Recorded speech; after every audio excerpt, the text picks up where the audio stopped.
morning and welcome to Brandenburg News Network. I am Donna Brandenburg and it's the 22nd day of July 2024.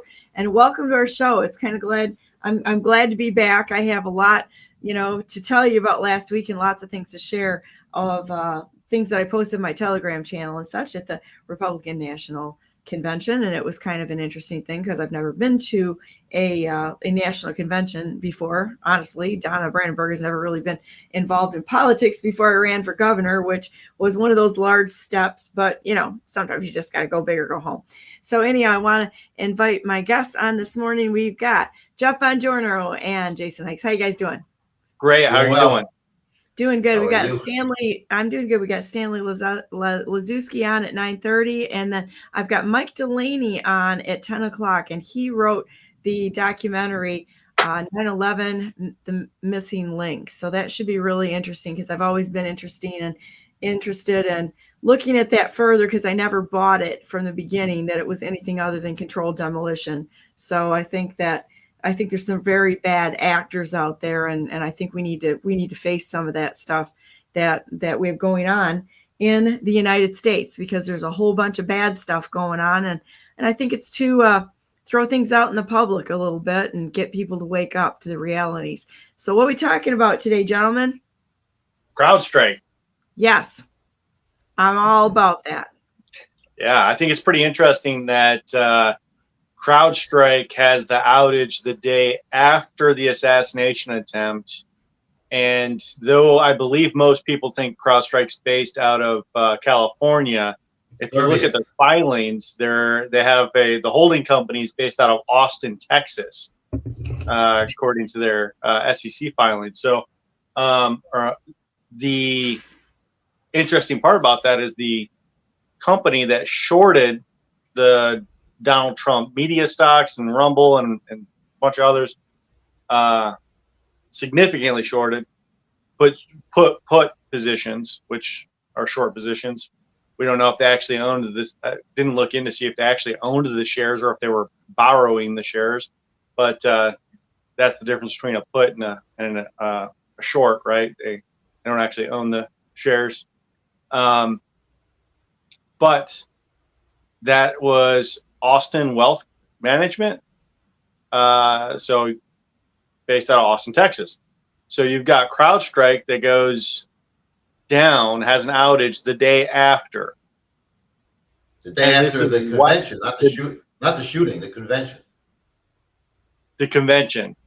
Yeah, it was a convention because we all were getting stuck. There was a lot of people that were stuck in Milwaukee and couldn't get flights out.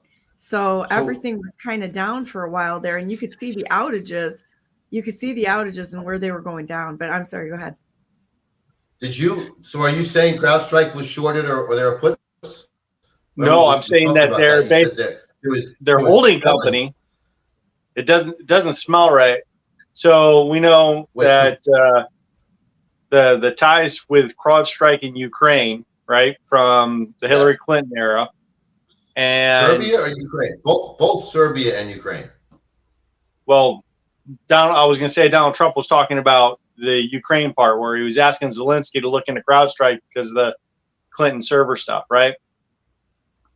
Yep. That reemerged.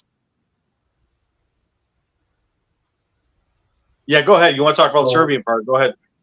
No, I just want to talk about did we check if they were shorts, if they were puts, and the same pattern between DJT and Crowdstrike.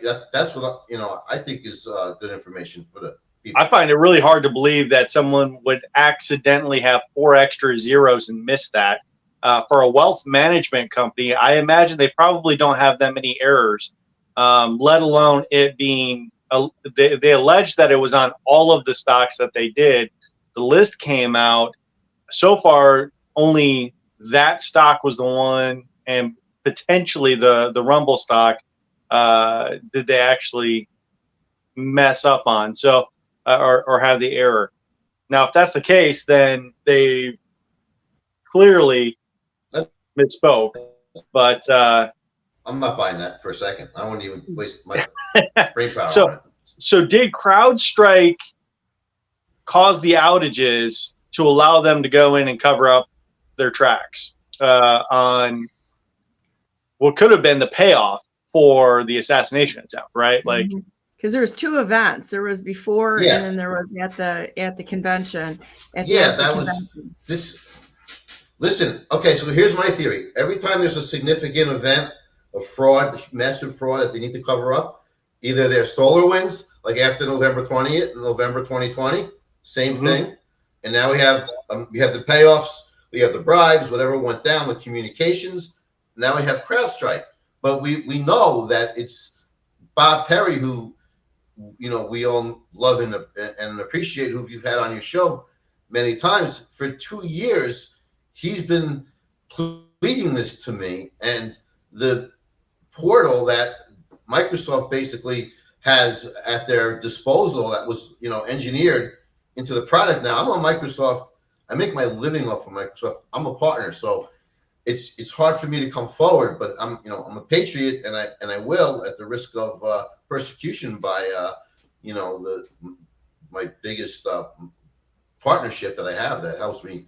So that's a big deal, and I don't think it's not. You know, it's always the blame game. Now it's CrowdStrike. That's what the article is about. The blame game. The problem is there's inherent backdoors that can be manipulated by skilled technicians, and they're all over CISA. There's CISA contractors. We have the 140128 executive order where CISA and its contractors have special access, and we have the .gov Act now where they've all consolidated, right?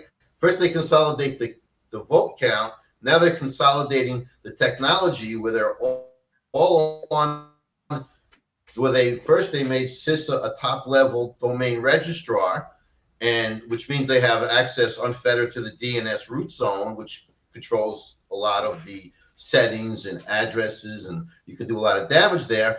And they all have them on the same named server under Cloudflare. So basically, in essence, all of the government, all of the local voting jurisdictions websites are on one like wide area network. Okay, they call it zero trust network architecture, and they try to get you behind one big DMZ, one big firewall.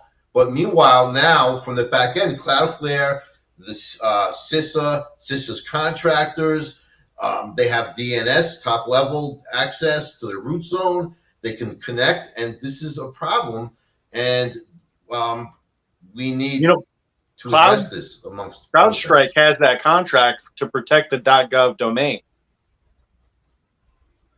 Did you know that? It's all set up. This has been in place.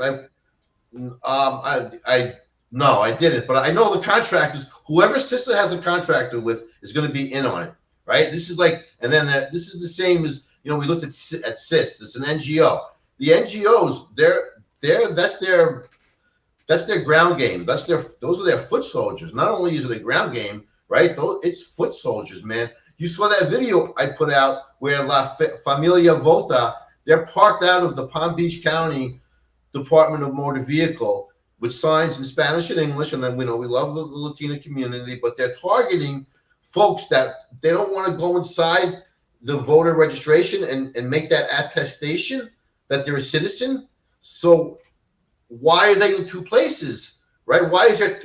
In essence, there's two voter registrations set up. You could go to the DMV, and this La Familia Vota is right outside, camped out. So you go to the DMV, attest that you're a citizen, and it's in the system, or you could go outside to La Familia Vota, and it's one big family, right? And you could fill out your voter registration, just give them 4 digits of a code, and you have a little more cover, a little more comfort. And now they know who you are. They made that handshake, that first touch. They're going to go and harvest the ballots, And yeah, ballot harvesting is illegal in Florida, but it's not, because first of all, you can order 3 vote-by-mail ballots. So that's some pretty good throughput, some good bandwidth, right? We can get 3 at a time. And then the Florida statute says, well, you can return family members. There's no cap. And they define a brother or sister, or this, or someone who identifies, Sammy the cat can submit one because Sammy the cat's a family member. So it's very vague. So now you have the throughput of requesting 3 without ever showing photo ID, after you've registered without showing photo ID, and then you can cast your ballot without ever showing photo ID. Now, what is to prevent bad actors to just create synthetic identities, right? How do they know who these people are when all you see on the southern border, they're dumping their passports and their identification? So in my opinion, when folks are questionable non-citizens, when they go to La Familia Vota, you could just as easily make up a synthetic identity that doesn't exist, mail it to an address that has 200 people, in a studio apartment, and vote them, and they're letting this happen. So this is what has to be stopped: is the throughput, the supply chain, the distribution, the ground game, the foot soldiers, and that's what I'm going after the next month. The private-public partnerships. Oh, don't you love that? And all these NGOs, I mean, there's enough evidence out there that they were stashing ballots, they were doing all sorts of things at a bunch of these NGOs, and people just seem to be turning their heads and not looking at that and calling it out. The investigation into this stuff is got to go far and deep into the different levels, because there's so many different levels to this. Yeah, and to get back onto CrowdStrike, I think that the parallels between CrowdStrike and SolarWinds, you had mentioned earlier, SolarWinds is also based out of Austin, Texas. So I mean, I don't think a lot of people realize this. Those claddings, the landings where all of the Chinese electronic parts for our election systems land in Texas, and they go to McKinney, Texas. So all of this stuff revolves around a very, finite area in Texas, and it really calls into question, this whole Governor Abbott and the border. Hey, look, he had the ability to shut it down. What did he do? He helped them traffic people around the country. All of these people are all up and around. He was the ground game. Like, oh yeah, we're just gonna. It's all a site. It's all a site. Oh, but you're helping facilitate the movement of these people around the country. Where they came from. And he's like, no, he aided and abetted. Yes. So that's what. Go ahead. Sorry. I just. No, you know what? And all this is coming out, right? And so you guys know that. You guys know I got it. I'm running for Palm Beach County Supervisor of Elections. We got all these endorsements: Mike Lindell, Colonel McGregor, and Vandersteel, and to name a few, Colonel John Mills. But there's no point. I watch these people, these folks, candidates, and they're like, "Oh, we're gonna do another event," and they're running around like it's a regular election, and the consultants are like, they're taking people's checks, and your messaging is a little off. Meanwhile, we're at war, and it's, to me, it's just you're breaking up, Jeff. It's unraveling for them. Is it just me or Sorry, Jeff, you got to get a better connection, dude. That's all it is. That's all there is to it. You need a better connection. I have too much. It's too much strain on it. Yeah, there you go. Okay, so if I'm breaking up, I'm just saying, Mike, are we back? Testing 1, 2, 3. You're good. Live streams. Yes, can you hear me?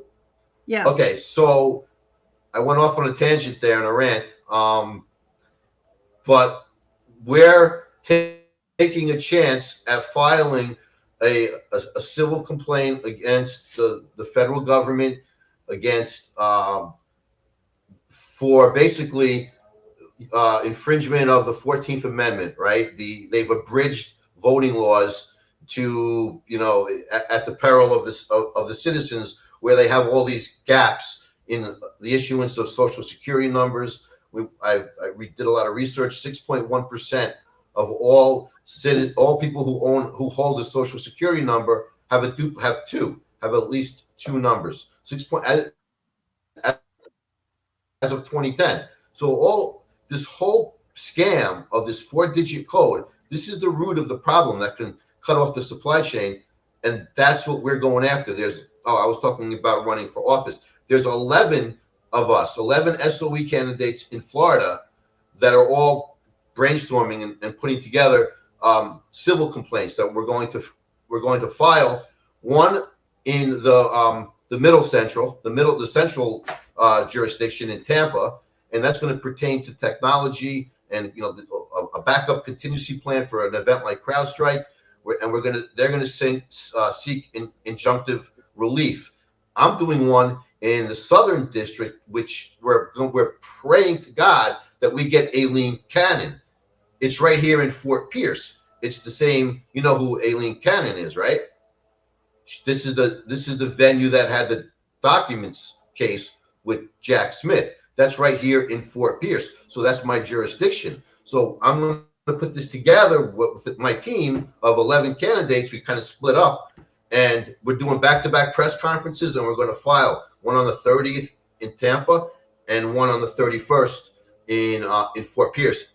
Hopefully Aileen Cannon. We're praying. I mean, we have to just demand that we have Aileen Cannon, because we know the judicial system is broken. So the first step, you want to rip down the government and the power to the people and everything. How do you do it? How do we do it? Well, right now we file this civil suit followed by an injunction, and then the people rise up and say the judicial system is broken. Look at Merrick Garland. Look at all the Trump cases. You can go on, and say the people of South Florida, we demand that we get a fair judge, and we want that judge to be Aileen Cannon. Why can't we appoint our judge, especially with the evidence that we have? So what do you guys? Let's go. That's what we're doing over the next. Are you finished? I can't. I lost you. I don't know if it's my connection. I'm finished. Yeah, that's it. That's our plan. I've spoken it, and we got to execute it now. We're all ramping up on federal, all the procedural stuff, and hopefully we'll file it, and then we'll get some donations, raise some money, and hire a lawyer. But there's so much that they have to give injunctive relief at this point, and we could even frame out that the DHS. It's as time goes on, even days.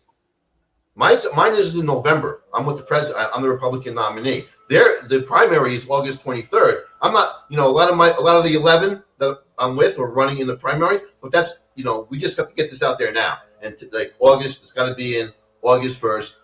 Wheels in motion. I want 100 people there in front of Aileen Cannon, in front of that courthouse. Are you guys already following the President Trump had from those same locals? They need to come out with the same enthusiasm. This man took a bullet. Yeah, I'm not. I'm getting. Really I'm focused on this. There's people out. Okay. This has been a really crazy couple of weeks here. I mean, that we've had. There's a lot of stuff. Now you're breaking up. There's a lot of stuff that's been going down. What do you think about the Crowdstrike? To me, it looked like something that was kind of almost a test run. In how it worked. What's your thoughts, Jason? I know I've heard a lot of people say that. I don't think it was. I don't think it was a dry run at all, because they exposed themselves in a way that if you're doing a dry run, you really would not want to have it reflect on you. You wouldn't want to expose the vulnerability of what you've got in a dry run. That's too risky. And if you do a dry run, you do it in a limited use case. This did not seem like a limited use case. It seemed very widespread. It was very specific, and there was significant blowback. I mean, if you're doing a dry run, then you might try it on a state, perhaps, right? Like they might test in Texas, or in a smaller state would be even more primed, and not. You wouldn't want this to get out there to the point where everyone now knows where to look. They know where to look for the file. They know the file name. They know now all the systems. So what people, another theory that's out there is that this was an opportunity to see what systems were not going to be impacted. and that this was a bad actor testing to see what all that they would be able to impact because they didn't know the scope of what they had access to. So that to me seems more logical and plausible because for a dry run on a nefarious actor within the company, or the company itself being a nefarious actor, would have exposed themselves unnecessarily to something that they may be trying to plot in the future. I think it's more likely that it's a outside bad actor that is assessing what they have the ability to impact prior to going. This is a part of a reconnaissance type package. It's a penetration test. Exactly. Penetration test. Okay, so good enough. So when I looked at this, I like going to this site called downdetector.com. And I don't know if you're familiar with this, but I love going here and spooking around and looking at things. If you look at if you look at how things behave, you can see similarities between different sectors of communication. So look at Verizon, T-Mobile, and that sort of thing. So you can go in and find out and look at the maps. Which AT&T, not my favorite because they're super involved in spy crap. But you can look at their when they're down in the last, say, here's 24 hours. But you can also see the map and see where the problems were. And what happened when I went in there and I looked at the maps and where the communication was going down when we were at the convention and leaving. This was a large area right here, Chicago north to Milwaukee, but there were commonalities in areas between the providers, which I thought was really interesting. So you can go in there and play around with that, guys, because that honestly, if you go in and let's just say we look at telecommunications, you can go in here and check this out, because quite often you will find that there's a lot in common. The charts are similar. So what happened when we were sitting in the auditorium, I noticed it at 5 with my cell phone coverage in there, and then at 10 when it really went down. There were two different patterns that emerged while we were in the RNC, and it was interesting. So if you have a problem with cell phones or you have a problem with anything, jump over here and see if you can see the commonalities between the different providers. It's like clockwork. It's all the same, which tells me that there's something behind all of these that's either hitting it with like as you say, a penetration test, and or somebody's screwing with it behind the scenes. Yeah, either way, we're looking at a really big problem, and I think it stems from the fact that we've caused so much centralization in our security apparatus that we've consolidated. The idea of a republic is that we are decentralized, and that allows independent jurisdictions to come to their own conclusions. It allows a myriad of opportunities and diversity within our various different arenas. Specifically, the whole purpose of capitalism is to allow competition to create better products. But what we have here is the government shoves giant sums of money into a handful of companies that are all cherry picked, and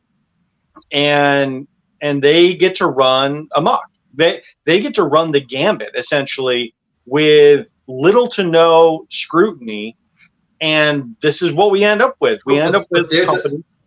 Go ahead. There's a structure. There's a structure there, right? It's sure CISA is. And its contractors, and who are the contractors? They're big tech. And who does CISA answer to? The same friggin' criminal who orchestrated the border invasion, who put a hit out on the president of the United States, and who allowed a bridge to collapse. So this is CISA. This is Alejandro Mayorkas. This is the DHS. This is your fraud cartel. This is RICO. What they accuse President Trump and Rudy Giuliani and all, RICO is exactly what they're doing. And it's all uncovered now. And it really is, we need to capitalize going for the kill, right? That's what I'm saying. We know we have a judge who's fair, Aileen Cannon. We should have 100 people there on the 31st. We should have 150 people there on August 1st. And every day there should be a force multiplier to show what the people want in South Florida. And that's what I want to orchestrate. That's my campaign. If I win the election, fine. But hopefully I get the injunction and we have a fair election. Well, I want to go to another place here on this, what you have to say too, because all of these people that are sitting in the seats, they're being funded by someone.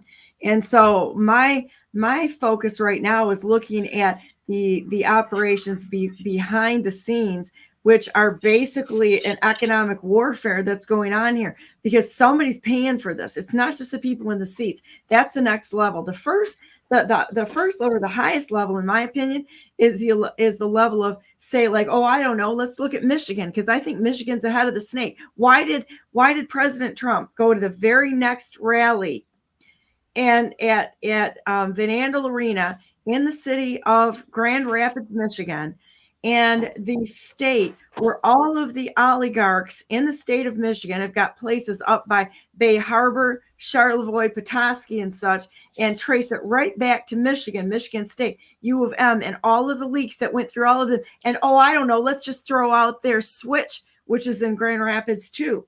And who's behind all of this? We're going to have to ask some questions, because these people sitting in the seats, they're puppets. And the ones that are pulling the strings are the ones that have waged economic warfare on this. I put something out there on what's behind Michigan, because I'm going to tell you what, and I'm going to be a little brutal, and I'm not going to make a lot of friends with this. I'm pretty extra sure. But who does the security at all of these places in Grand Rapids and some of these other entities? DK Security. What did I see when I went up to Camp Grayling? There was no military up there. Who was doing their security at the gates, at all the gates, at the Air Force? DK Security. Why were there no security being handled by a military force up there? And what's the commonality? And then when you Mayorkas is the commonality. Mayorkas is the commonality. I'm not so sure, Jeff. I'm not so sure. I think that it's these people that are hiding behind BlackRock and all of these economic entities. They're funding it. Yeah. They're funding it. So who are the names? And I think we need to start looking at some of these names, and specifically in the state of Michigan, because I'm going to tell you, there's a pipeline that's coming up from that border with kids, with trafficking children, and they're dumping them right off in the Great Lakes. So there's a huge connection here with Michigan, with the Great Lakes and such, and the people that are behind it. Why is it that the DNR was up there at Camp Grayling with DK, and there was no real military presence there? To answer that question, why do they control 4.6 million acres, which they are clear cutting in the state, and all the waterways? Answer these questions for me, because it's not making any sense to me. So what's the commonality, besides all these agencies being under the purview of Mayorkas? Is you look at, what do we mention? La Familia, the people that are registering voters. Arizona, right? Border state. You have Michigan, what you just mentioned. And then you have Texas and the whole financial, Austin. They're after the border states, and that's what they have a stronghold on. But I think what I'm saying here, and we got to watch Texas, is that you're looking at the elections, but the ones that are buying the elections, because our elections are bought and paid for, the ones that are buying the elections are the oligarch families. They're the ones that are sitting behind BlackRock, Arabella, State Street, and they're Donna. What are they doing? What are they doing? They're shutting down oil. They're buying them up, and they're mothballing oil production. So, among other things, and then they've got all of the money that's going through this green initiative. What's communism, right? You control this. You control the flow of goods and products. That's communism. That's it right there. That's right. You're responsible for the supply. And the only supply chain that they've increased are synthetic identities and non-citizen voters. That's the only supply chain that's thriving right now. Well, I want you to think about this too. So I'm going to throw this out there and screw all of them because I'm done with their shit right now. It's like look at the pharmaceutical industry and look at what what we've got sitting in Grand Rapids, right here in Grand Rapids. The DeVosses have got GRAM up here. Nature Boy and Girl, who own Peters Island right next to Epstein Island. I'm not buying the bullshit. I don't care what anybody says. They've got 4 entities up here that were packaging the vaccines. Oh, and what else do we have? We have Perigo, which is bulk ordering chemicals from China that comes right up into Michigan here.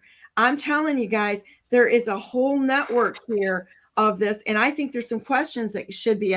I put something out on my Telegram channel because I was kind of done with all this. And why is it that they went to Grand Rapids too? I'm going to say it. Why did they go to Fernandel Arena? Why did they go in there? And I was losing predetermined my mind. before the assassination, though. That was already on the schedule. It doesn't matter. Why? But because they had J.D. Vance and they want the Rust Belt. No, that was I don't think they were lured in there. I think that was because J.D. Vance was going to be the VP, and they're looking at the Rust Belt. Listen, he made it through. So I mean, he made it through. But everything. I mean, there is you have valid points, but let's put Grand Rapids. I think in the books, and I think Michigan and DeVos and Brian Mest's, and how do they break in? How do you run for Congress the first time and all of a sudden I raised $5 million? He's a war hero. But no, it's not that. That's how they audition, right? They audition and they get the financing and they keep them in power. Well, how come JD Vance has got all these connections out there too to other Skull things? And Bones. What's that? Skull and Bones. Yeah, they're all in on this, and it's like why is it? So I'm sitting here looking at this, and I don't know anything, but I mean, just looking at it from an outsider, normal people who some people will not talk to because they're guard dogging the information. I want to know why normal people can't get in to talk to them. And I mean, I could fry a few people right here and now, but I'll wait. I'll let them squirm a little bit because there's some crap going on here. This was all orchestrated. Why is it that we had to go to the Van Andel Arena? Why is it that JD Vance got chosen on this? I don't know, but it doesn't. There's some things that don't make sense here. J6, Betsy DeVos resigns from the Trump office, citing Trump investigation as a riot and violence. And, it's like all of this did Amway, DeVos, Van Andel families via RDV and other means through the UN and China blackmailed and funded Dick Cheney, Liz Cheney, Fred Upton, Tom Rice, Dan Newhouse, Adam Kinzinger, Peter Meyer, Anthony Gonzalez, Jamie Buehler, John Katko, David Valadao, Mitt Romney, John McCain, Richard Burr, Bill Cassidy, Pat Toomey, Lisa Murkowski, Ben Sass, Susan Collins, Mitch McConnell, and more. Where it's the smut. Where is it? Sitting right here on its tail in Grand Rapids, Michigan. And it's like, and always, Amway's Doug DeVos, QB, funded Mike Pence to run against Trump, organizing and funding him, and $90 million by the Michigan oligarch families, McKay, Corpy, Rimmer, Lazan, Solani, Penske, Scholstek, I can't even say half the names, Solveig, Sekia, Cotton, Moron, Heisinger, Nicholson, Jan Demo, Weiser, Van Andel, and DeVos. I got some questions here. And after an assassination attempt on him in Butler, I'm going to tell you what, why wasn't there an investigation into this before they landed him right here in Michigan into the very ones that were funding his opponents? Somebody explain this to me. I maybe I'm too stupid to understand this. I don't know, but I got some questions here. And why is it? Why is it? And did Mike Pence single-handedly block the quorum and work hand in hand with Nancy Pelosi? Where's the funding coming? Well, yeah. Michigan. No. From Michigan. Guaranteed.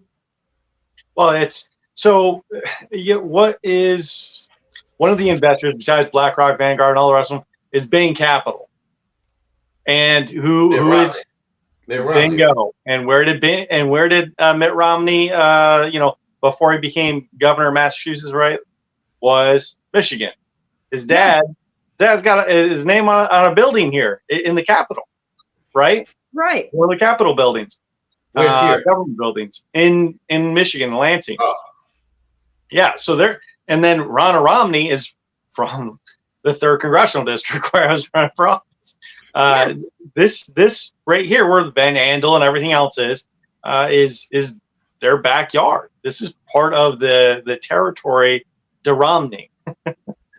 Yeah, but Trump wasn't backing down. He wasn't doing an investigation. He was going full steam ahead to the next rally. It was on the calendar for 6 months. It was planned to have J.D. Vance and to build the Rust Belt support. It wasn't like, okay, now let's put him in Vandal Arena and off him. They thought he would be. They never thought he would make Vandal. He was supposed to be dead the week before.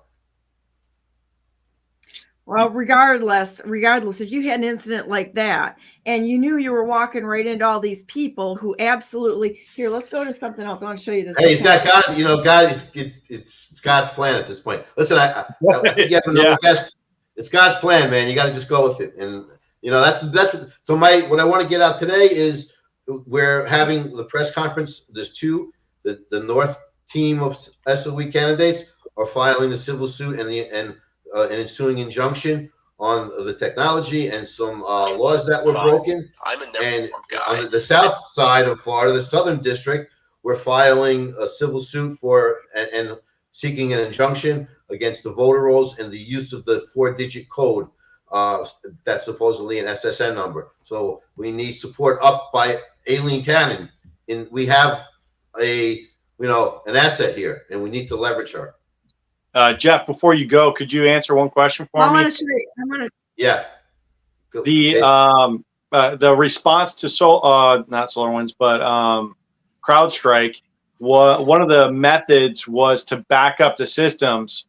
Do you recall that process, or could you elaborate on that a little bit, real quick? No, the whole thing is very strange. You know, you have a security operation center, a SOC, right? And they're supposed to test all that prior to it. It's all a mirage. So I don't know. It's a penetration test, is what it is, and it's Microsoft. And I believe it links back to Bob Terry and the backdoor window. And it's just, I think some less sophisticated firewalls won't let Defender make changes. And I think that's probably what they were testing to see who they can access and who they can't. And they're going to make changes accordingly. Well, and I think Maricopa County had a lot to do with it. That may have been an overall test for Maricopa County, who's having a primary. But right now, my focus is on citizens. I kind of dropped the tech hat and handed it off to Chris Gleason. Have you heard of Chris? Yeah. Yeah, he's great. So I'm sticking with the plan is South citizenship. The 5 SOE candidates that are in the South. And in North, we're going to hit them on the technology and on the actual crimes of doctoring public records requests. We had a public records request that was returned with the date of 1984, September 13th, 1984. Yeah, and so and they were baffled. And then finally, Chris and I, started sharing information. And I said, Chris, in the Mesa County, Colorado, forensics, we found time stomping enabled. So they still have it running in Palm Beach County. The time stopping to obfuscate, the event log, so you can't do any, kind of forensics. Time stopping was enabled on the Palm Beach County server, and the report had an actual, GUID that it was, you could track. And they put it out again. They changed the date and they took the GUID off. So we have them on falsifying, public records. And that's what the North team is. I'm doing more of the constitutional stuff to keep the citizens, get that 4-digit code removed.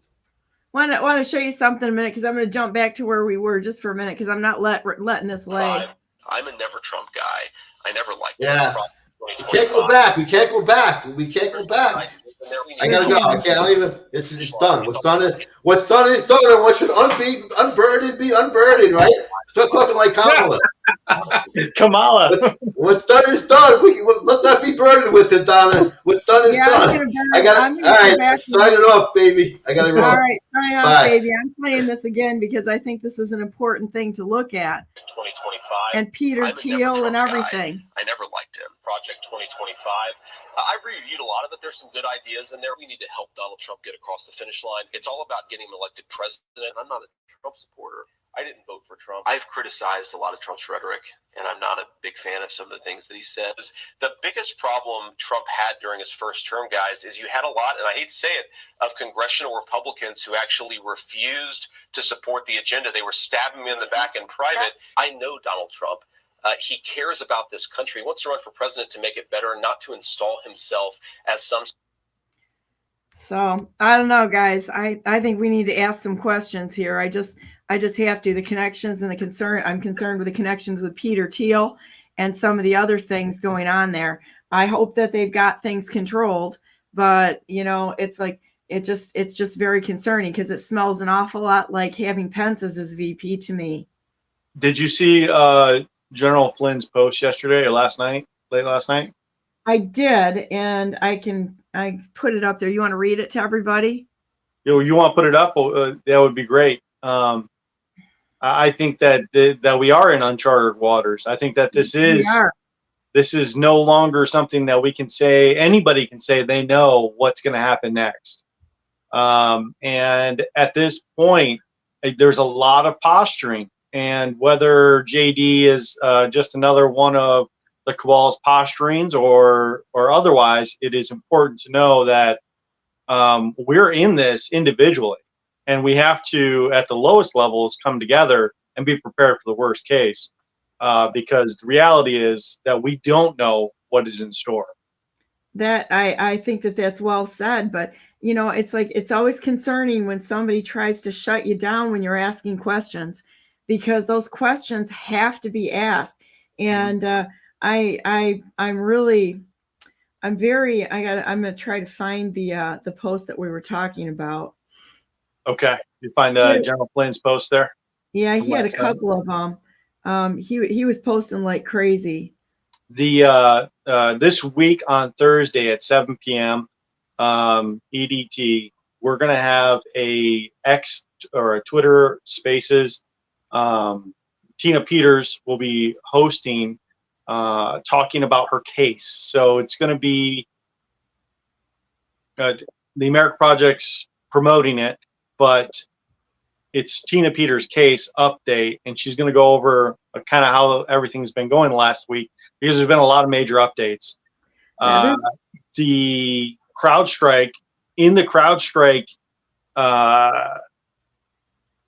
report that tells you how to respond, one of the things that they tell everyone to do is to back up your system, and before and after, so that way you can always roll back. That's exactly what Tina Peters was doing when she was backing up her system prior to having the Secretary of State come in and alter the system. And so they are going after her for criminal charges because she backed up her system and caught them destroying those records. And they're mad that she's exposed them for doing that. But yet here we are getting instructions from a private company working with the government saying that's exactly what you're supposed to do. Well, I'm going to go ahead and put this. I'm going to read what General Flynn said. He said, all kidding aside, this is a very serious time for America. Unprecedented type actions in the past 24 hours alone. That said, some stray electrons on Monday morning. First, Biden's inner circle began yesterday on TV saying Biden, notwithstanding, 9 minutes later, a letter is released he obviously didn't write, withdrawing from the race in an incredibly humiliating manner. Some takeaways. Number one, HRC no way allows Harris to get the nomination despite endorsing her. Something is in the works. Obama is a puppet master, just not a very good one. The Obama-associated cabal is very powerful to be able to make Biden go out on their terms, and I'm not confident Biden even knows he dropped out. For Harris will likely be a filler for the next few weeks. 5, the DEM establishment is not at all concerned with FEC laws and knows she's highly conflicted and a loser, in parentheses here, are less than 3% of the Dem primary. 6, the globalist cabal is very powerful and will do whatever is required to stay in power. Trump's security needs to be on high alert. That was my point right there, because they're going to try to get rid of him again. This is not over. This is not by any means over. 7, for Trump's campaign team, focus on how dishonest these people and their DNC processes are, and laser focus on how damaging their issues and policies have been to the regular Americans, and how you will improve the safety and security of all Americans. 8, finally, whoever emerges as the Dem nominee, Obama will only support that nominee if they enable him to serve for a 4th term. Presto changeo. Yeah. So this is all orchestrated. I don't give a rip what anybody says. This whole thing is orchestrated, and I'm quite concerned right now. I'm very, very concerned, and I think that anybody that can't have an honest discussion on this is also puts me into a position of going, this is concerning.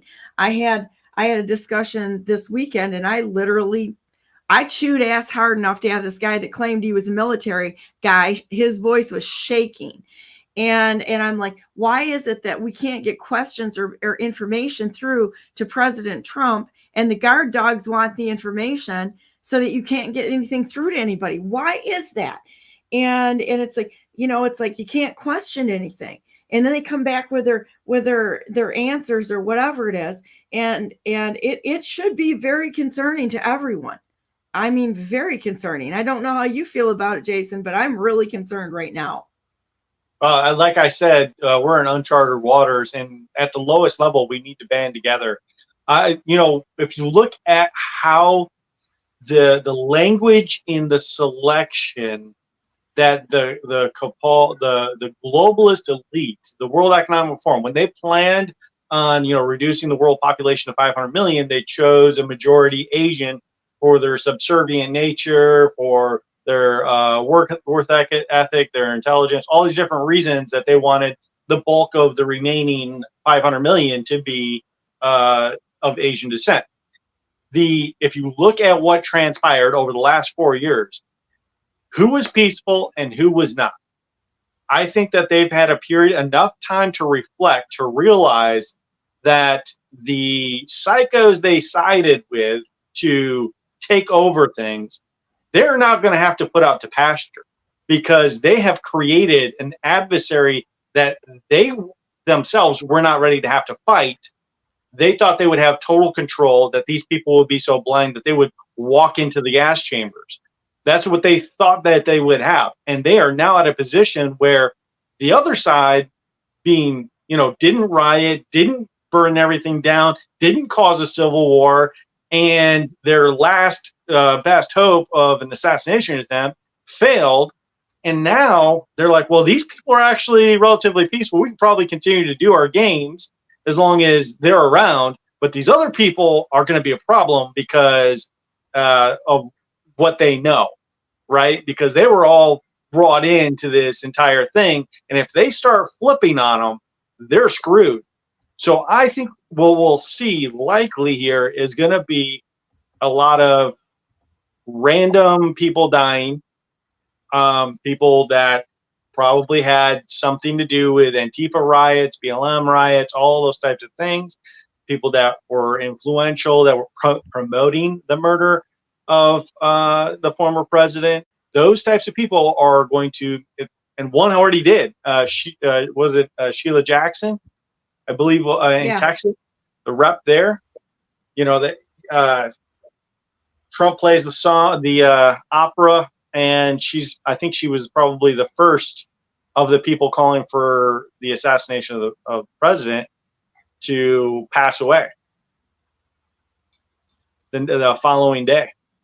Well, and I think that this is it's everybody really needs to just keep your eyes open on things, because I really think we need to be able to question things, no matter what it is. I don't care if it goes against the grain of the little cult clubs going on out there these little political cult clubs. As Americans, we have to question this. The parties were how they destroyed Germany. And so I'm not a big fan, quite honestly, especially if people don't ask the questions that need to be asked, and shut us down when we're asking questions and trying to bring things forward. I mean, what kind of nonsense is that? So this is real interesting. I'm going to go back to Vance, because somebody better be asking some questions. After recent revelation that Donald Trump had selected J.D. Vance, I don't know if he did select J.D. Vance.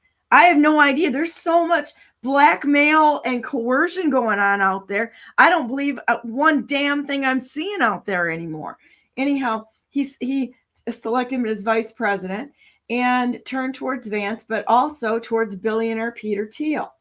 Vance has been one of several prominent Thiel proteges whose profile has risen in recent year, with other proteges of the PayPal co-founder, including OpenAI, Sam Altman, Andrew Palmer Luckey. Reports have also noticed that Thiel's first recruited Vance in his circle while Vance was still a student at Yale University. Shortly thereafter, Vance joined Thiel's investment firm, Mithril Capital, where he worked for 2 years before joining Revolution Ventures, and played a major role in Revolution's Rise of the Rest seed fund, whose major investors included Amazon's Jeff Bezos and Walton family of Walmart, who boast long-standing ties to what? The Clinton family, people. Vance later launched his own venture capital firm called Naria Capital, which was heavily funded by Thiel as well as Eric Schmidt. I'm sorry, guys. I'm really sorry to bring the bad news forward, but I'm sick of playing the stupid card with people that refuse to look into things and find out who and what they're voting for and why is he there. Does this not make you ask some questions, Jason? Well, my question that comes to the forefront of my mind is that I understand that there's a divide within the cabal, within the globalist cabal, right? There's two methodologies going forward that were contested. It was the Washington model and the Beijing model. And do you remember, did I bring these up before to you at all? No, but you know what? I'm going to bring Stanley in because he was supposed to be on a while. Sorry, Stan, we got kind of on a tangent here. And I've been gone for a week. So bad things happen when Donna's gone for a week. Good to see you. Hi, Stan. What's up, Jason? Hi, Donna. Yeah, hi. So go ahead, Jason. So the Beijing model is obviously the communist model, whereas the DC model is the capitalist model. And in the intellectual circles in universities, they have been steering over the last 50 years towards the Beijing model.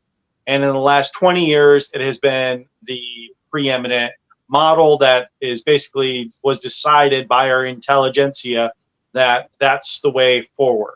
And I believe that what we're starting to see is the realization that that model does not work the way they thought. I think they're starting to realize they were sold a bad bill of goods, and that there's a portion that the minority within the globalist community, which still wanted a Washington model, but had been pressured to go along with the Beijing model, are finally starting to build some resistance within that group. So I believe there's a cohort within the globalist community that is rebuffing the China model, the Beijing model, the communist model, and they are probably affiliated with the Clintons. And that's probably why there is what we're seeing, which is some of these globalists aligning with Trump, or whether people determine that he's being infiltrated by them or otherwise. But I think that's the group that has the most in alignment with Trump's, policies that would make the most sense to me. So if I'm asking questions, my questions would be, where is JD on all of these economic issues? Because I think that's going to help suss out whether or not he's a Beijing model communist type, or if he's a capitalist, might be a crony capitalist, might be part of the cabal or the globalist cabal on the capitalist side. But at least the policies that they espouse are more in alignment with what we idealistically believe in. So, well, and I'm sorry, but I really like the fact that President Trump, what he does, he's all about exposure. He is about exposure. He's been from day one is to expose the bad guys that are on the scene. Okay. And he's great at it. And he also keeps his enemies closer. So I think that all of these discussions, though, help educate us so that we're not just listening to endorsements. We're not just doing this, that, and the other thing. I support President Trump. I like President Trump. I think his policies were absolutely genius. And I like the fact that he's teaching people how to think rather than throwing it out there. What I have a problem a little bit with is people just buying things hook, line, and sinker. If President Trump wins the election, which I believe he will, okay, the rest of us better get real smart out there and saying, okay, this is an important thing for us to realize is that we need to be supporting those that we choose and the ones that will represent us and what we want done in how the United States is run. I personally do not want a bunch of oligarchs that are in league with BlackRock and the rest of them running this nation and then buying the elections, because they're buying the elections right now. Until you chop the head off the snake here and remedy where the money flow is coming from, the PACs, the dark money, all of that. They don't need our money. They don't need the voter money. They got all the money in the world because they just print it. And that head of the snake has got to be chopped off and cut that money flow. I'm praying every day that this whole economic system falls flat, absolutely flatlining, because, you know, it would be a little bit bumpy for the rest of us for a little bit, but it's not going to absolutely destroy us like it would the deep state. It would destroy them because they don't do anything. They just trade favors. Let me point out one more thing, a policy issue that Trump brought up, which is the removal of the individual income tax. That is a death blow to the Federal Reserve System. Trump is a genius. That would, and I think that the people who put the hit out on him are the people who own controlling shares in the 13 Federal Reserve banks in the United States. They're the most likely culprits. Also would have had the ability to lend the shares to short almost $1 trillion in the market before the assassination attempt. So I think that that's probably where that came from, if I'm just doing a little ad hoc analysis. And that's, hey, if he delivers on that promise, my goodness, that would be tremendous for the average person, because it would put more money in our pockets, would allow us to actually live in a capitalist society versus a Fabian socialist society, which is what we're in right now. Right. And my point here is not to tear down President Trump in any way, shape, or form. I will be voting for him, and I like President Trump. My problem is that if he's got snakes around him, which he's had from the beginning of time, we need to know who the snakes are and be adult enough to face them and realize that this could be creating a problem which every single American needs to step up and get in the fight for this nation, for America, and back the people that we believe are best suited to run the nation. We have to step up when we see something that's concerning. You know what would really help is if you put together some baseball cards. This is what we did. This is what we did overseas. But baseball cards would, you list the features of that candidate. And I think that you'll find, if you put together a baseball card deck of all of the options that Trump has, you'll find that there's not a whole lot of great options out there. That every one of them you will find certain things that you'll not align with on. So it comes down to a myriad of different reasons why you want to find one person to fit the right position. And given that it's the VP slot, the real threat is to assassination, because really the VP doesn't do a whole lot. it's mostly ceremonial until the president gets off, and then which case they take over. So that's where you have to be careful not to put somebody who's more ambitious than you are in that slot, because they may try to pull a Julius Caesar, right, or a Brutus on you, right? So that was actually a post I put out this week. I said I don't know if you read the post I put out, but my whole thing was about if you've got somebody next to him that is either, and that's why I'm questioning this. It's like if you've got somebody next to him that's in league with these globalists that leads us right up to, say, I don't know, CIA. I mean, you've got CIA, you got Mossad in there, you've got GCHQ in there, all of the connections there, and you've got a candidate there. Now, I don't know Vance. I would love to talk to him and ask him some very hard questions and see what falls out of that. It would be really interesting to me, right? Because I'll give anybody a chance, but the connections there are a little disturbing.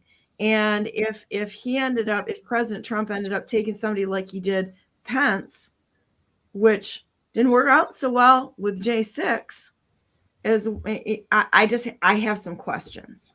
Is that valid? Yeah. Is it a valid thing to say? Well, no, we should be asking questions, and it's always a good position to be asking questions, because the only way we understand our operational environment is through asking questions. Yeah. Well, there you go. I appreciate that. Well, Stanley, how you doing? Good. Listening. What's that? You're listening? Yeah. I was listening to you guys. Yeah, we were going back and forth. We turned into the View there for a few minutes, going back and forth, trying to talk to each other and such. But I think that it's just really important. And I know some people don't want these things talked about. They don't want to get down to the bottom of these things. That's the reason why our country has been so screwed up for so long, is because we can't talk about those things that are important to just nobodies like myself, who are just out here trying to figure out what the heck's going on, because everybody's lying out there. That's the one thing that I can tell you, is that, it's like the whole playing politics crap that's going on out there. I was talking to somebody this morning that I actually do trust. And I'm like, I'm going to tell you what, I'm like, I ain't trusting anybody right now, because then I think that's a real healthy thing, because the good guys are spinning crap. The bad guys are spinning crap. It's like watching a spy versus spy book. You remember that Mad Magazine crap going on? Right. And who's on the outside? Nobody's like me. The people who haven't played ball with them, that have a lot of questions, that are just a voter, that really never were involved in politics, because I hated all of them, and I still do. And it's getting worse. It's like, I really feel that way. And I think a lot of people feel the same way. I mean, we're disgusted with this. I don't think this is what it was supposed to be like. Does that make sense? It makes a whole lot of sense. Coming on my end, most of my time is focused in substance abuse work that I do. But, it pretty much applies basic principles like across society in America, where, people have a belief system, and, their minds are hijacked on a lot of ideologies, and, they deal with a lot of personal, social issues in life. So when they catch on to a belief, and you got Biden up there, you have Harris up there, they have a following, they have supporters. But if you really look at and question, the motives of these politicians and their actions, they say one thing to the people, but their actions say another. Look at our country. What the Democrats have done to our country today. It's terrible. A lot of people break it down to a spiritual problem. I break it down. We have the wrong people in politics.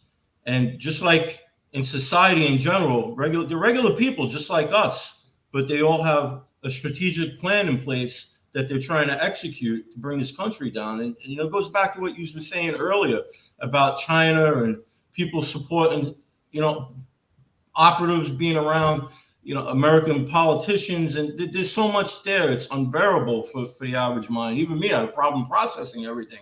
There's just so much. And when I'm out there and I'm doing campaign work with Jeff, and, I go to a lot of functions, and I start listening.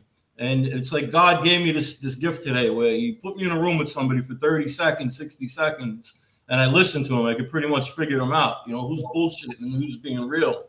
But you know, I look at it like this. You know, no matter how much we recycle information online, social media, or out in the general public, you know, people are going to decide and do exactly what they want to do at the end. And, you know, I really feel, you know, on the lines of where Jeff is, the work he's putting in and everybody's putting in towards taking back the paper ballots. You know, we need to get rid of these electronic voting machines, and we really need to bring it back, because you know what? I look at the statistics, and it doesn't matter what kind of security features you have set up in your networks or where you are in the world, everything's being infiltrated. And that's a problem. It's a huge problem. And you know, it's like one of the things that comes to my mind is, I don't think we need to be, you know, demoralized by this or feel bad, but we got to run right to the fire here and figure out what the hell's going on, because there's so much of it, and at every single level. I mean, what's not going on? You know, it's in every way you can think of, the playbook is being executed, you know, to bring this country down. You know, we have the political ideologies on one side hijacking the country. You know, we have international issues that are coming around, and we have these open borders. We have chaos within society because you have people from all over the world pouring in, and they're just not they're not mixing in right. You know, it's too fast, and you know, we have people here that hate Americans, and I honestly believe, you know, they're paid and sent here for a reason.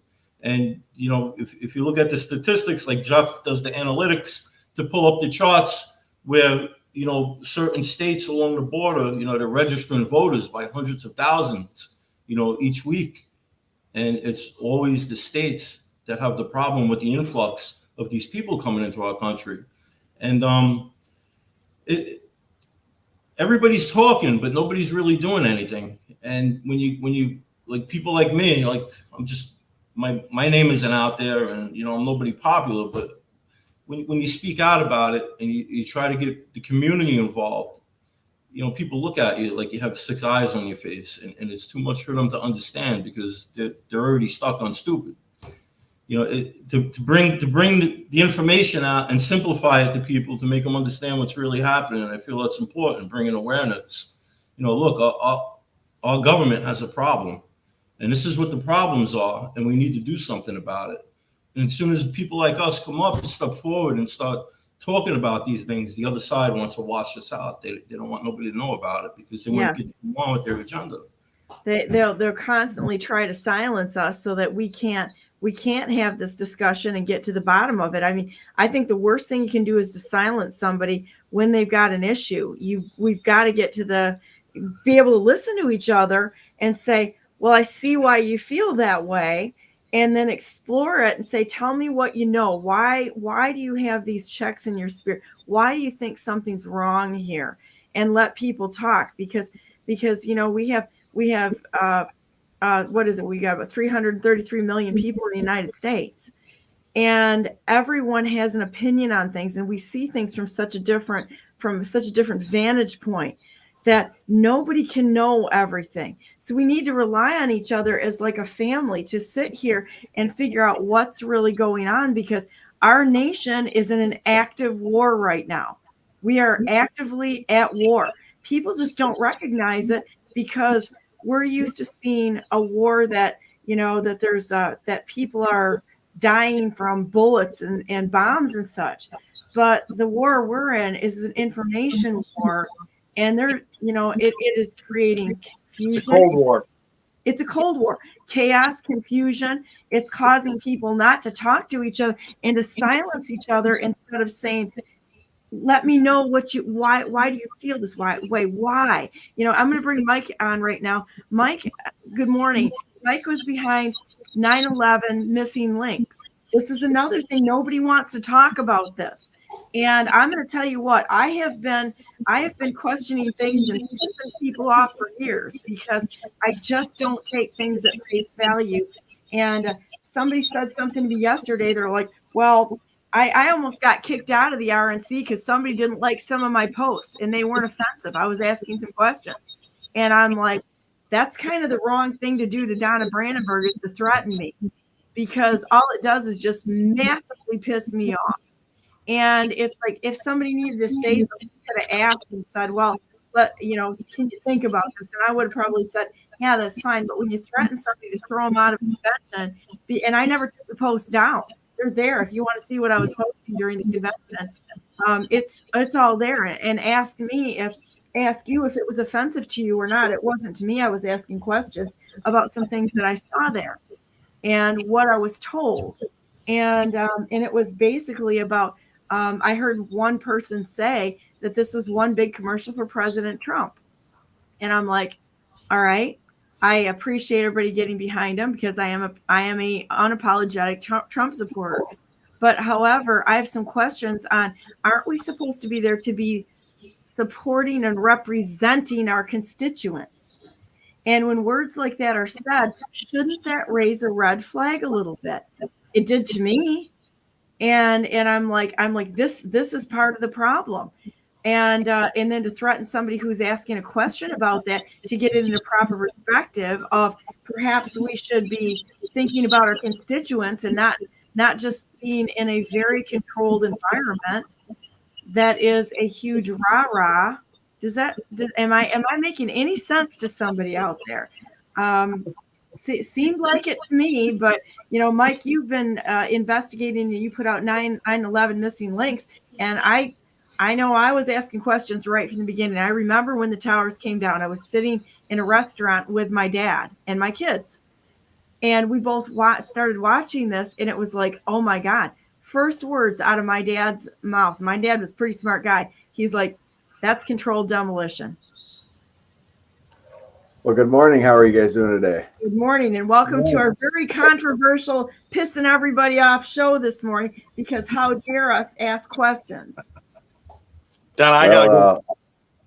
Hopefully I won't top you there with pissing people off, but I've done my fair share for over the years. Yeah, I started roughly 20 years ago as a 9/11 activist. I kind of got into the Alex Jones loose change scene. I was at the Ground Zero event in 5-year anniversary in 06 and 07. And my start was, I used to pass out tons of DVDs and just, big activists. And 07 came around. I was one of the head guys for the Ron Paul campaign for Wisconsin. And so I was real big into Ron Paul at that time too. But one of the glaring things that wasn't being mentioned on 9/11 was a certain friend and ally in the Middle East that had clear involvement. And it was striking at how many 9/11 conspiracy films wouldn't dare touch this. And so I started looking into this, and it was just an amazing amount of information that hadn't been touched with Loose Change, 9/11 in Plain Sight by Dave Von Kleist. I mean, just there was a bunch of them out there, and none of them had touched this. And there was a really infamous Fox News clip that was a 4-part series that talked about how they caught active duty Israeli military that were controlled demolition experts, spies, and they infiltrated the government, the highest levels. And this was Fox mainstream news with Carl Cameron.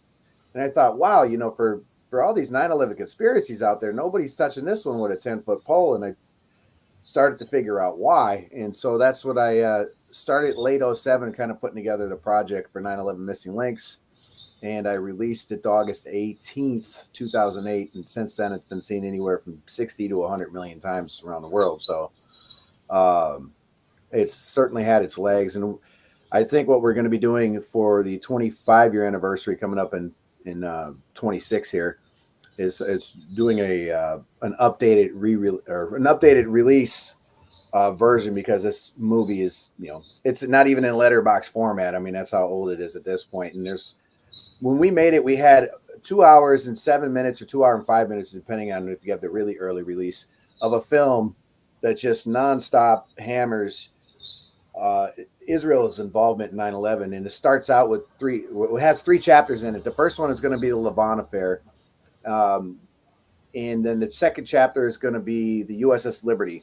And so what we're doing is setting the pretext that this has happened before, that, this country hasn't really been that big of a friend and ally to us in the past. And so therefore, when you present the 9/11 chapter, it kind of goes in to show the evidence of everything that was going on in there. But when we made this film back in 2008, we had approximately what would have been a 5-hour movie of evidence. And if anybody knows, when you watch this movie, it just hammers, evidence so fast at you. It's kind of a lot to take in, even in that 2 hours. So we'd like to take some of the stuff out that we thought wasn't that maybe crucial, or it was good evidence, but some of the stuff that we missed. For instance, one of the big pieces I was really upset about we didn't put in there was a guy who was supposedly this Al Qaeda leader, and his name was Adam Gadon. His real name was Adam Perlman, and he was from San Francisco. His father was on the board of the ADL in San Francisco, but yet he presented himself as this really big Muslim terrorist, and he later got caught by the U.S. government. I forget exactly what happened to him later on, but it came out that his name was Adam Perlman and that he had been from San Francisco. But that, just stuff like that showed like this. I'm sure there was Al Qaeda, you know what I mean? I'm sure there's real people that believed in Al Qaeda, but there was people presented to us like, Tim Osmond, known as Osama bin Laden, you know what I mean? So there was so much stuff that was going on, but yeah, that was kind of the rough and cut dirty of how I came into where I'm at now at this point. Well, you sent me some clips here. There's a clip of a guy that's from January 20, 2008. Do you want me to play that? I'll give you a breakdown what this is. So at the time I put missing links out, I was doing activism as well. This first one is a senator from Wisconsin. His name is Senator Russ Feingold. When the Patriot Act was being introduced, he was touted as this awesome leader of our civil rights and everything by voting against the Patriot Act. The only senator out of 100 senators that did so. But this guy was no innocent guy at all. He was obviously funded by AIPAC. He's a dual citizen of Israel and everything else. I mean, he presented himself as a hero, but he's really not. So I came there to approach him. Ironically, this was a town hall a block away from the USS Liberty Memorial Library in Grafton, Wisconsin. So wow. So I had brought this up, and the locals in that town are very well familiar with that library and the event. So yeah, if you go ahead and play that, I'll show you that. Okay.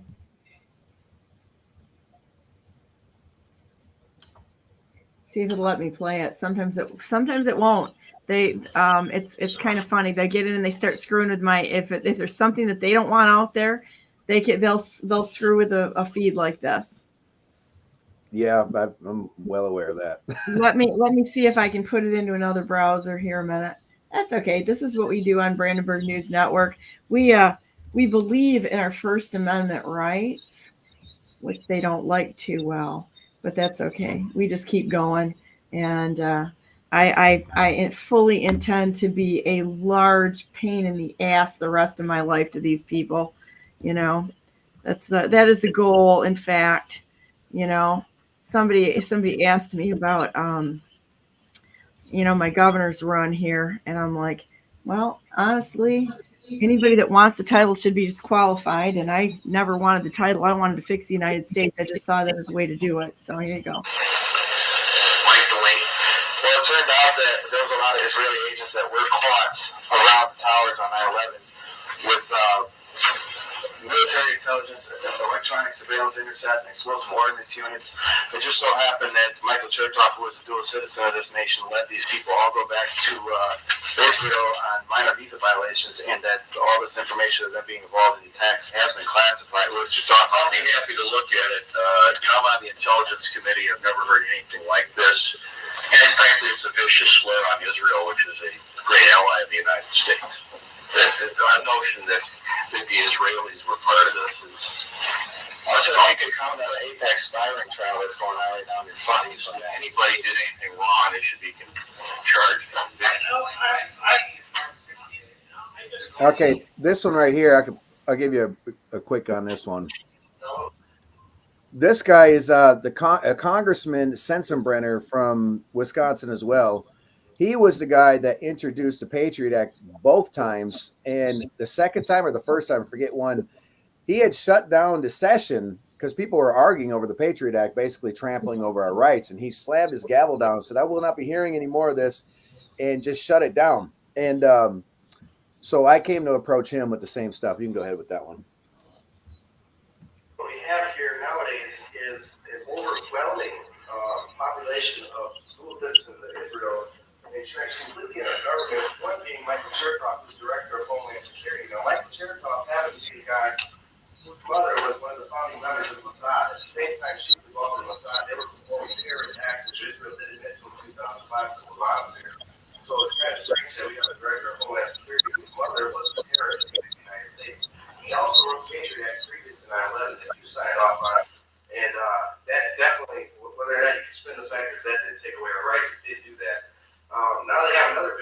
H.R.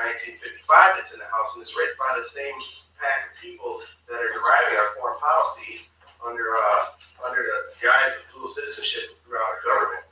Another big time smoking gun that we need to look at this more carefully is Fox News reported on right after 9/11. And here's a screenshot. And this screenshot basically labeled out the fact that hundreds of Mossad agents from Israel were caught by our FBI field agents.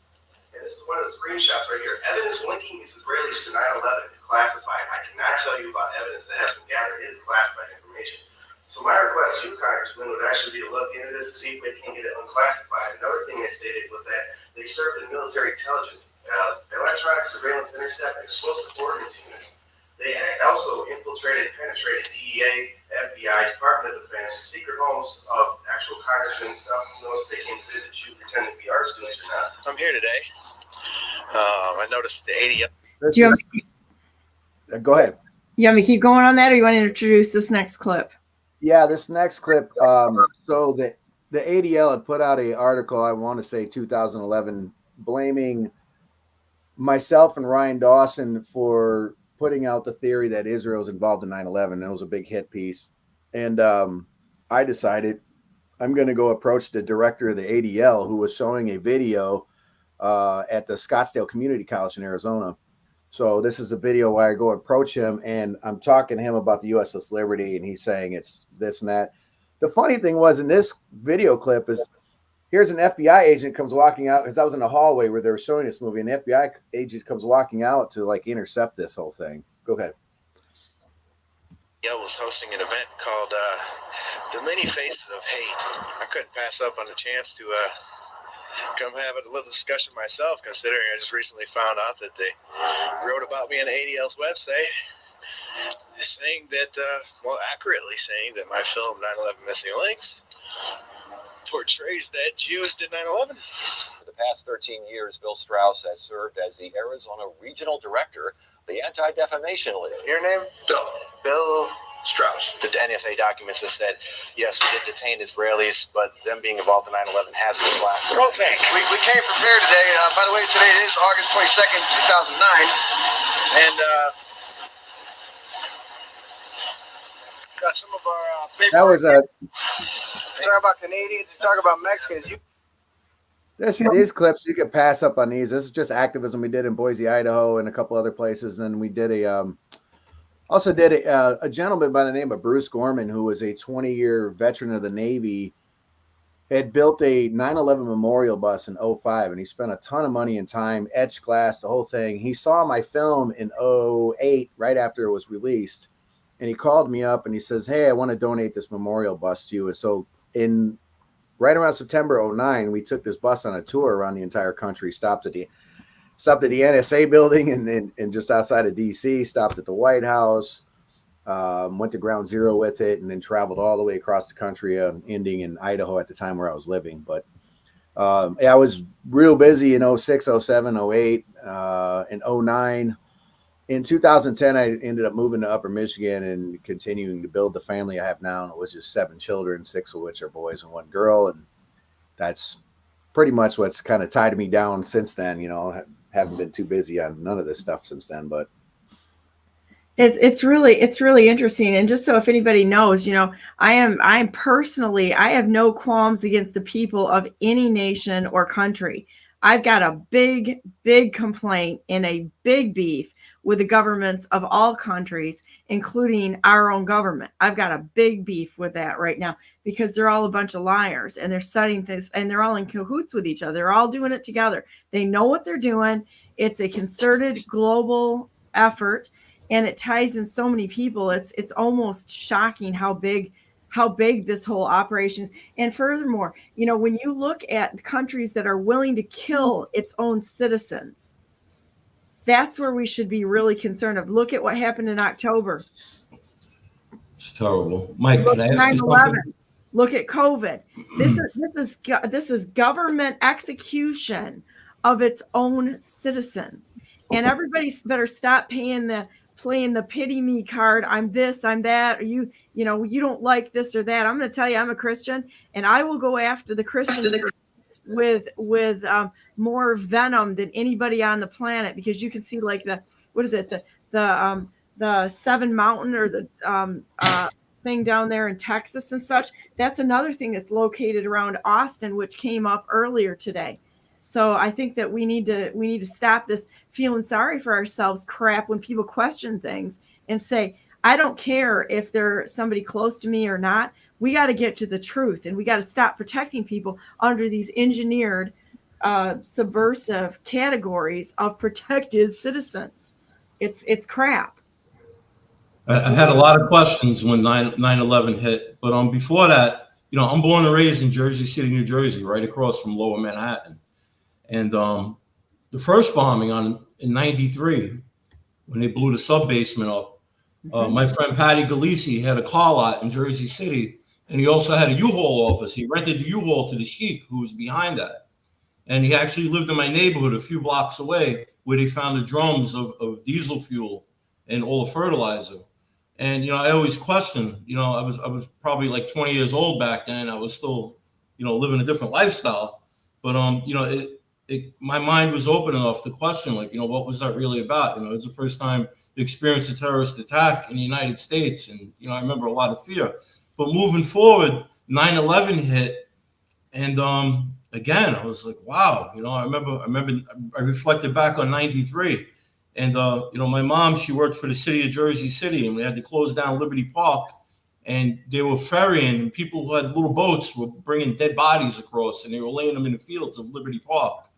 But there's a company at the foot of the turnpike going into the Holland Tunnel, going from Jersey City, going into Manhattan. And it's called Moishi's Moving and Storage Guarantee Records Management.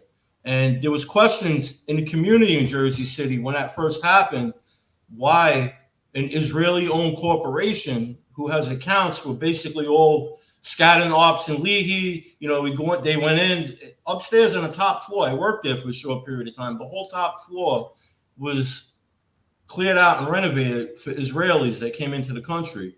But what I'm getting to is, before the plane struck the Trade Center, they were up on the roof with cameras, and they were already recording. So it was mentioned, it was spoken about, and then you never heard about it again. And there was also Israelis a little further north on Boulevard East filming also over in Manhattan. And these videos surfaced shortly, and people questioned it, and I never heard any more of it after that.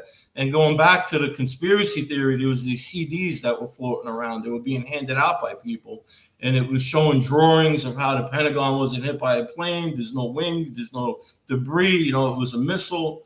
And, I questioned a lot back then. And, even with certain buildings that weren't hit, they were collapsing. And like you said, anybody with a little open-minded and common sense, you could see the windows blown out like it was controlled demolition. And, when it first hit, with 9/11, I was on the West Side Highway. It was actually heading towards the World Trade Center. I believe I was working for Jeff at the time. We had his trucking company in Jersey doing sales. And, it was the most horrific thing I ever saw. I never felt so much fear in my life. I felt powerless. And at the same time, it pierces your soul, because it was something unbelievable. And I literally had started crying. It was so sad. And when that bowl of dust came up, and I remember turning around, going through the blockade back through the Holland Tunnel to Jersey City, because I didn't know what was happening. I heard Howard Stern on the radio station. Oh, it was the Chinese, it was the Russians. And, it was so confusing for so many. But today, you can reflect back and go through all the details and information.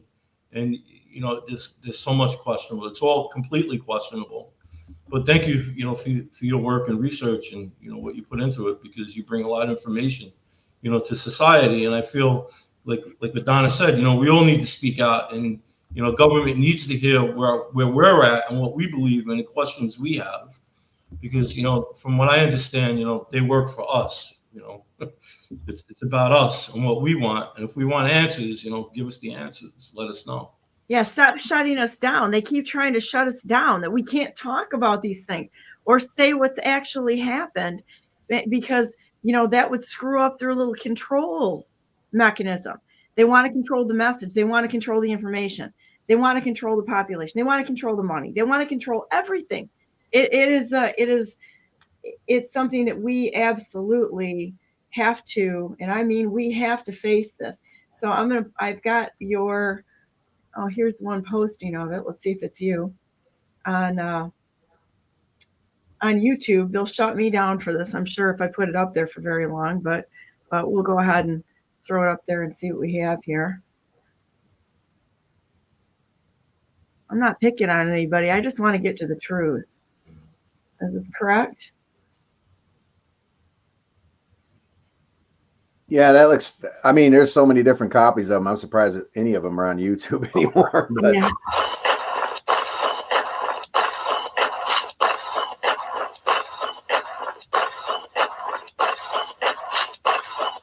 I can put that up. Is it getting stuck, or is that the way it goes? That's the way it goes. I mean, right here, yeah, that's where it starts.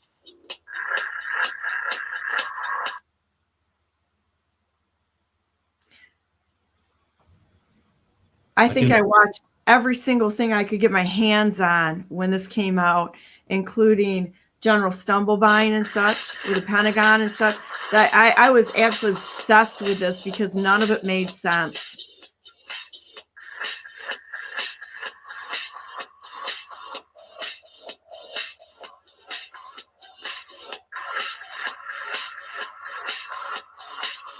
And there was like insider trading going on with that, just like they were with the stocks that surrounded President Trump's assassination attempt. I mean, there's so many questions to ask. Well, Stan, you have brought up a good point too, the moving truck stuff. That is always a very common theme amongst this, whether it was the 93 bombing, 9/11 itself, they had Urban Moving Systems. Now, Urban Moving Systems was another moving company, or U-Haul, or a la OK City. Yeah, I started questioning. I started believing and wondering if it's just a front for something more, you know, a governmental function from a foreign country that's over here. You know, I remember when I worked for Guarantee Records Management, I'm saying, why would they want to clear out the top floor in this warehouse and have Israeli citizens living there who work for them? And they never leave. They're there 24 hours, 7 days a week. And, you know, who's to say, you know, that there's nothing nefarious going on? You know, question everything. Question everything. We have question to. Everything. And another thing, thing, American citizen, first of all, so I'm going to question. Well, and the thing is they had Urban Moving Systems was set up just earlier that year in 9/11, and they had a $500,000 grant from the federal government to set this up. So this is another piece of evidence we never put in Missing Links, and I wanted to trace down who was in charge of setting that bill up, who was the one that authorized it, and where did they follow the, you know, what they say, follow the money, right? So I wanted to follow that $500,000. It was on fedspending.gov, and I have the screenshots of it. I don't know if it'd still be there these days, but that was just one of the many things. But I mean, like I said, this moving truck theme, you know, the inside job that was Oklahoma City bombing was, you know, the Ryder truck and everything that was behind that. There was other instances we mentioned in Missing Links down in Mexico, and I'm a little rusty. It was in southwestern United States too, where it was a moving truck theme / bombing that was going on or attempted. And this is something they've always used. Another one was a really common thing, and they mentioned this on Fox News, was these mall carts. And I had actually, ironically, with Ryan Dawson himself in North Carolina at the time, had confronted these mall cart operations. You know, they seem like, oh, it's no big deal, whether it's bath salts or Zoom helicopters or cheap trinkets. And it's always these Israeli foreigners that are running these mall cart operations as if they're set up to be on call wherever they're at any mall in America. And it was, like I said, it was mentioned on Fox News that some of these people that ran these mall carts for Zoomcopter were involved in some of the spy ring network going on in the United States. So I confronted one in North Carolina. I'd also confronted one in Wisconsin and Appleton, and Brendan O'Connell actually caught on to this and did this down in Australia, and ended up getting in trouble and sent to prison for this situation where he got in a little tough with one of the cameramen that was following him around. But yeah, the seems like the spy network at this was very extensive, and probably to this day still is.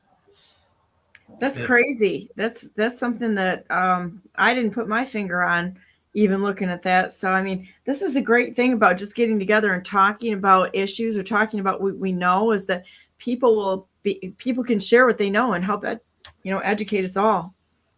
My question is, what's going to happen next? We have Biden who's stepping down, and we have all these illegals here, and I believe a lot of them are operatives, and I hope not, but I believe they're going to execute some kind of plan, and something's going to go down in the United States before the next election. From what I hear, there's a lot of chatter out there amongst certain groups that I speak with, and I wish I had a psychic ball and I could see the future, but I believe we have to prepare for the worst, because at this point anything can happen.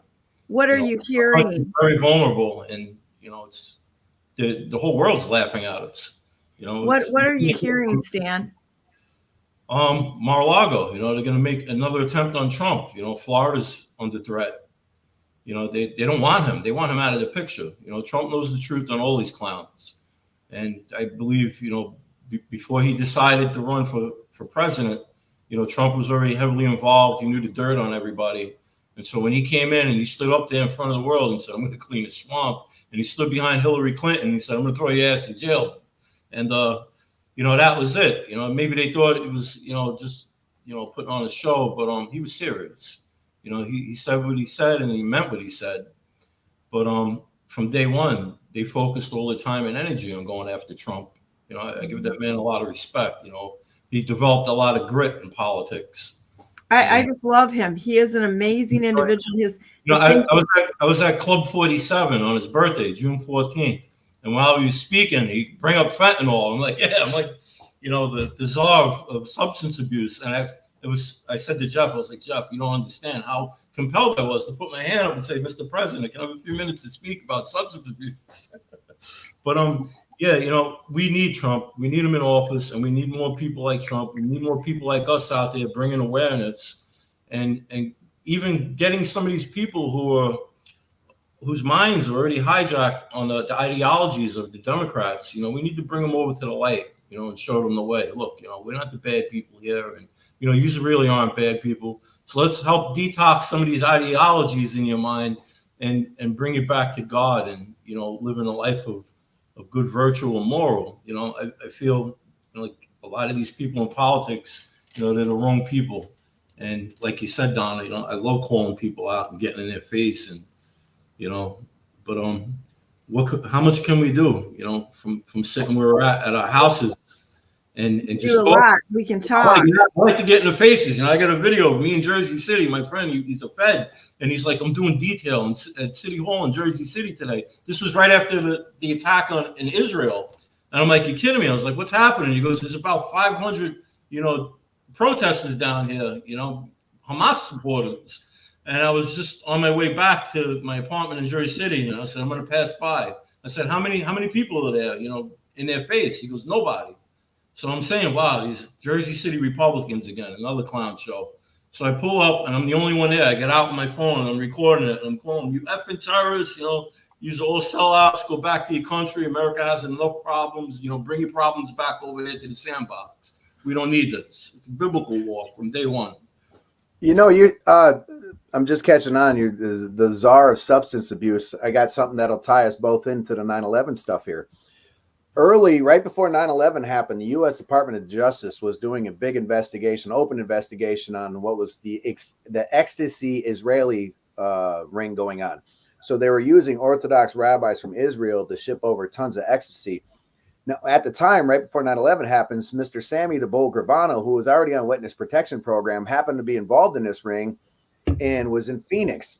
And he was like the main hub in the Arizona area for dealing the ecstasy. He later got entrapped and busted in that by the locals there. And so it started to get out. It was getting out really wild. Well, this was one of the investigations that got squashed when 9/11 happened. So, yeah, if you look up 2000, 2001, Israeli ecstasy ring that was being investigated. It was the same with the Apex spy ring that I confronted Feingold about. Got swept under the table. And, there seemed to be some people in our government that were interested in looking into this. And as soon as they started looking into this, something or another would happen, whether it was 9/11 or somebody got taken out, but anything that ever had to do with this going on in the government, whether anything with this country, would always just get swept under the table, I guess. Right. I honestly believe, substance abuse is one of the key factors in impacting society across our country, because, if you get society addicted, we have alcohol already. Now they're legalizing marijuana. A lot of people involved in the political world in Florida here, they heard about me and they hear me speak a little bit, and they're grabbing me. They want to form a committee and they want to get marijuana off the ballot down here, but I can't be involved in that at this time. But what I'm saying is, society in general, we have alcohol, we have marijuana, and we have a lot of cocaine, a lot of heroin out there, and we have fentanyl now. So if you go back, remember they started pushing the ecstasy pills. Now today we have a fentanyl problem, and it originates from China. So strategically, China is attacking us without firing a single shot. They're manufacturing the precursors, they're selling it to the cartels. They're down in Venezuela, they're in China. Russia's down there in Mexico with China, in Venezuela, they're in Cuba. And what they're doing is, I honestly believe they're helping educate these cartels. They're arming them, they're financing them, and they want fentanyl in the United States. They want to hijack each American mind. And so instead of Americans getting an education and becoming some type of success, I don't care if you're cleaning toilets or right up to becoming doctors and researchers and lawyers, instead of them becoming some type of successful person in society, they're becoming a burden. It's reverting. Their lives are being hijacked on addictive substances. People are dying from fentanyl, and it's destroying us. And can I throw a bomb in the middle of the room here a minute? So if you look in history, there was an airline called Air America. It was a CIA owned and run airline, and they were literally running drugs into the United States because they had to find another way to fund their wars. So what did they do? They got in with a mob and had the mob be the distribution network for our own government, which was CIA. And if you look at CIA, Mossad, and GCHQ, they're pretty much indistinguishable now because all of them are in bed together. And if I die, I was right. And so, all of those things. But now we got another one called CIS Air that are Biden in his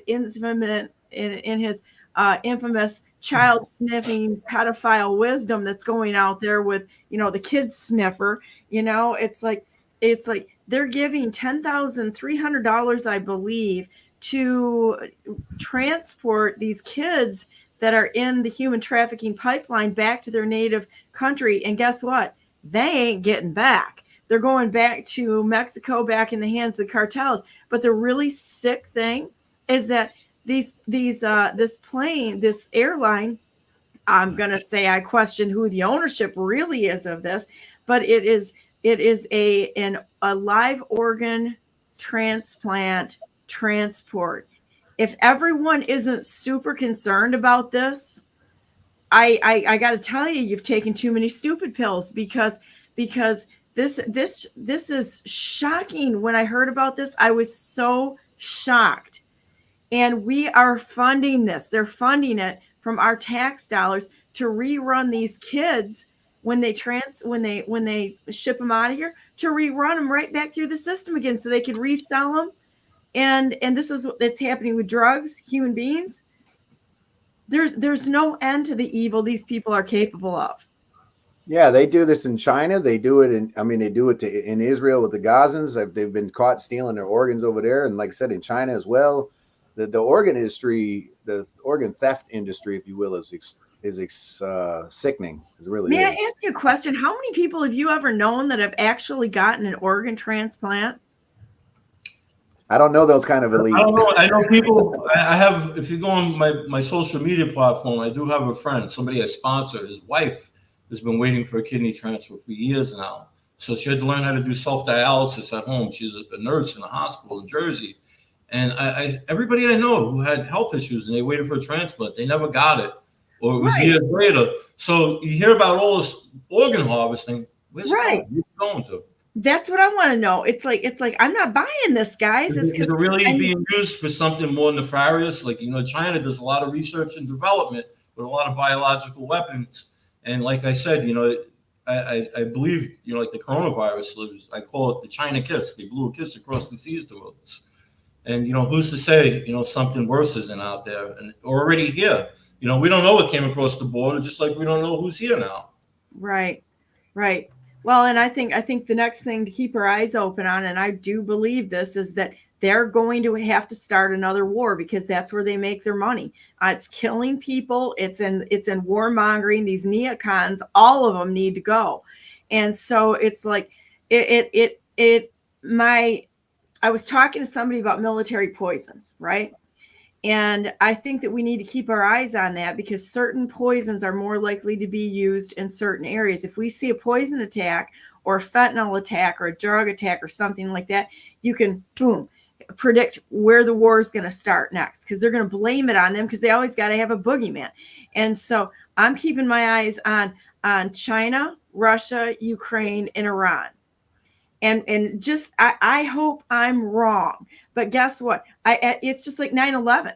They use that to start wars, besides make everybody afraid, so that we would be like, oh yes, please surveil us more to catch the bad guys.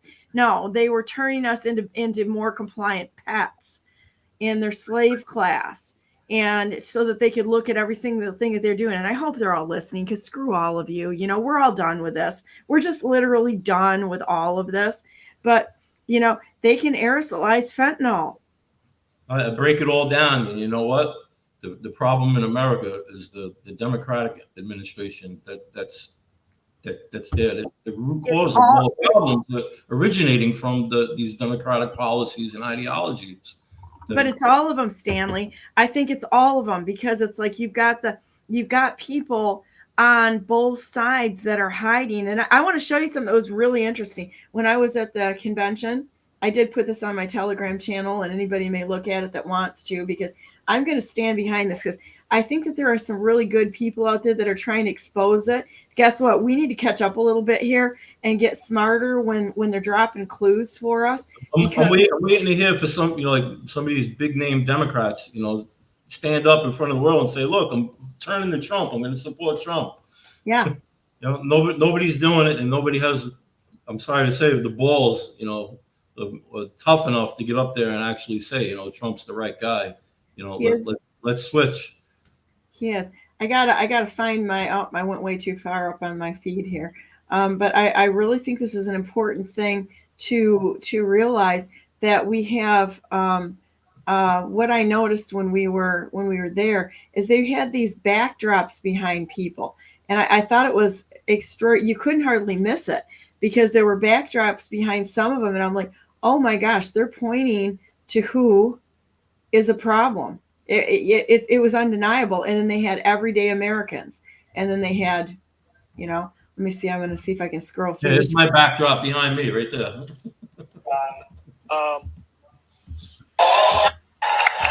Okay, I've got some of the things from the convention that I posted there, but let me show you this. This is kind of wild, because it wasn't every single person. It was the people that it was some of them. And I thought this was kind of crazy. I'm like, oh, there's some good guys working behind this, because they would have never got this through.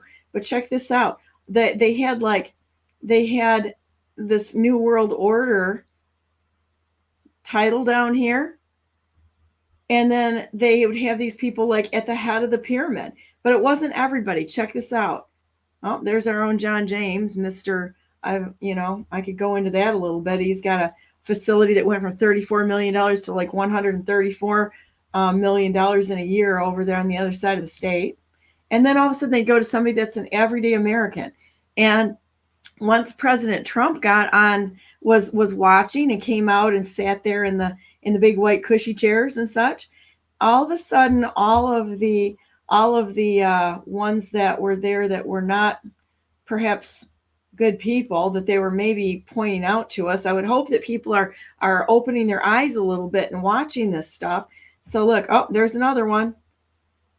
And you just keep going. Oh, there's another one and another one. And all of a sudden, everyday Americans. And it was one after another, and another, and then another everyday American. I switched to where I was sitting. Right, Yeah. right in our face all the time with this stuff, aren't they? They're in our face. You hear people saying, skull and bones, Illuminati. They're the ones getting the money, the ones without the backdrop of the pyramid, and they get nothing. It's almost gaslighting. Not in the club. I mean, explain this to me. Explain this, why they would have a New World Order reference and then stick their faces right at the top of the pyramid. To me, I don't believe in coincidences.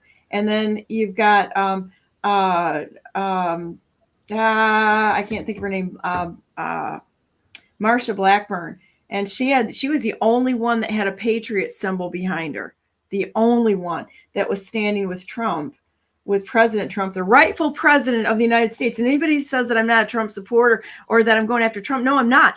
I'm trying to protect the man because he's got people around him that I really have some questions about. And his beautiful family. I mean, look at Melania. Isn't she gorgeous? I absolutely love Melania. I think Melania is just, I couldn't be prouder of a woman that just really represents women in such style and grace. Class. She is pure class. I love this woman. And, I every time I look, I actually had a file on her for the outfits that she wore because I'm like, I want to be her when I grow up, And then you have another everyday American and another everyday American. I believe that was Mark. That was Benjamin Joseph, another everyday American, and another patriot. That one she had a patriot sign around her. And then another everyday American, just like us, people that are just like us, that are asking questions and want answers, not part of the system. And, and then this was interesting. This was the guy that was the head of the Teamsters Union. And he had kind of the same thing, but he was the only one that had a White House backdrop that had the White House behind him. And President Trump, Melania, all the Trumps stood while he was speaking. They stood up for him the whole time he was speaking. They stood. I think I got a picture of it here. They all stood while he was speaking. They never sat down. And he spoke for a long time. Right. I've tried so hard not to pick apart things like this, but it's so compelling. You have Look to. at You really have how can you walk away from it? They had nothing there that had the New World Order under it when the rest of them did, and he had the White House. I mean, I'm just asking questions. Somebody explain this to me. It was really interesting to me. So, kind of just in case nobody. There it is. There's a message right there, and he was talking about the Teamsters and the unions and such, and I'm not saying that I believe that anyone is. I'm not putting anybody on a pedestal right now. I'm actually. These are my buddies. We were sitting. Hey, they look familiar. Who is that? Yeah, we were sitting at the end of the day processing and such, and then I started looking into J.D. Vance and the fact that he's a writer and producer. Once again, well, he's a name changer too, which is always suspect. But he's what? To me, J.D. Vance is like Pence #2. He's just going to wait to stick the knife in the back when its time is right. I think I'm absolutely concerned about this. He was in with Peter Thiel and Marjorie Taylor Greene, and everyone I've had on here that has talked about J6 has said she could have stopped it. They could have, all of them stopped it, and they did nothing. They could have gotten she's busy banging everybody at her local gym, so now she's blackmailed. Oh, you said that, didn't you? So I had to drop it. Yeah, I don't know. Donna, I have a question. I want to bring up a conversation I had with some individuals. Yeah, and please. It all broke down to that. They like, Stan, what if Biden, all government, Trump, everyone, it's just like a big act they put it on for the people, and the people that are really calling the shots, we're never going to know who it is. And they asked me, like, Stan, do you believe that's a possibility? So I ask you the same thing. Do you believe it's a possibility? I think we can easily figure out who it is. I mean, Peter Thiel is certainly one of them. I've got names, and I started publishing the names on this. It's like Peter Thiel. There's some wonderful researchers out there. Jonathan Kegel. He's the top of my list for researchers. I love what Jonathan puts out there. Judah Ayers, he was in Amway. He has got a lawsuit against him like there's no tomorrow, and has outed them and their connections and the connections to all of these companies that are out there. The Aspen Institute came up. They're all, it's all connected. That's why when I have Jeff on, and Jeff wants to, Jeff was trying to make me, derail me on it, ain't going to happen. The elections are being bought and paid for by these people above them. If we don't get to the head of the snake, we're dead. And that's the reality of it right there. It's the economic warfare. It's those controlling the money. And it's not just the banks. It's the ones that are behind it. And they've got all of these organizations up there. If you watch on Tuesday, when I go through them with Courtney Turner and such, all of them, and where they came from and how they're interacting. The MK Ultra crap that's going on there, how they went through all of, and then you get up to the new ones, not the ones that are back in history, but the new ones, but they're all connected. All of them are. Right. And they pass back and forth assets. They give each other jobs and such. All you got to do is look at that, and you can figure the network out. Right. Who's playing, who's paying to play, and who's taking the money. I've been trying to develop this mental filter to filter out all the theatrics and all the Jerry Springer politics out there and riffraff, and I kind of simplified it and broke it down to the most important part is that your local elections, because if you have the wrong people on a local level, it's like planting a seed. If you don't take care of it the right way, it's never going to grow. It's going to die. And I feel like, it's the people on a local level that have to be real careful about who comes into office, because it's a tier system. And they're vetting them. On a low level, they're going to infiltrate and they're going to hijack and they're going to dominate. And that's what there's a perfect example of that. I live in a very rural town in Upper Michigan, and somebody had moved here basically from a condo association out in Connecticut. So they had this very condominiums. Yeah, so they moved out here, and then they wanted to, a lot of people in this town, the county I live in, where there's really no industry to do of. You got to think of creative ways. So there's guys that run, have their own scrap yards and stuff, and might not have the prettiest lawn or whatever. But this lady comes in and she gets somehow appointed to a county board and comes out with these blight laws that say you have to stack your firewood a certain way or else we'll throw thousands of dollars of fine on you. So the idea here is because this area that I live in a lot of rural areas in America where everybody wanted to leave all the big cities when the COVID stuff started, property values went up and it started, hey, these places we normally go hang out in the summer vacations, we want to move to now. And so you got these people coming in and they're taking the people that are, and they're taking the people that are rules. Keep making the rules and I'll keep breaking them. Yeah, there goes the neighborhood. Watch the commies flee from the cities, Yep. And so, she came here. She got ran out of the meeting. I mean, the entire town basically showed up. You should have got a group of people together and walked the neighborhood and kicked the stacks of firewood down. Pitchforks and all. There you go. You got more important things to worry about in the world than how you're stacking firewood. Yeah, I mean, each building has to have the same paint color. It was so tyrannical, and up here, especially this county, is extremely free. I mean, as long as you're not doing narcotics up here, they leave everybody alone. Nobody gets messed with, and then this lady comes in with these crazy blight laws. It's like, whoa, stop! Mike, how are you gonna feel when the same people who made the rules to stack your firewood the right way and now stacking firewood for the Chinese which you probably are. Somebody's paying these people to do this. Somebody is paying them to step in and act like tyrannical kings and queens that we are their subjects.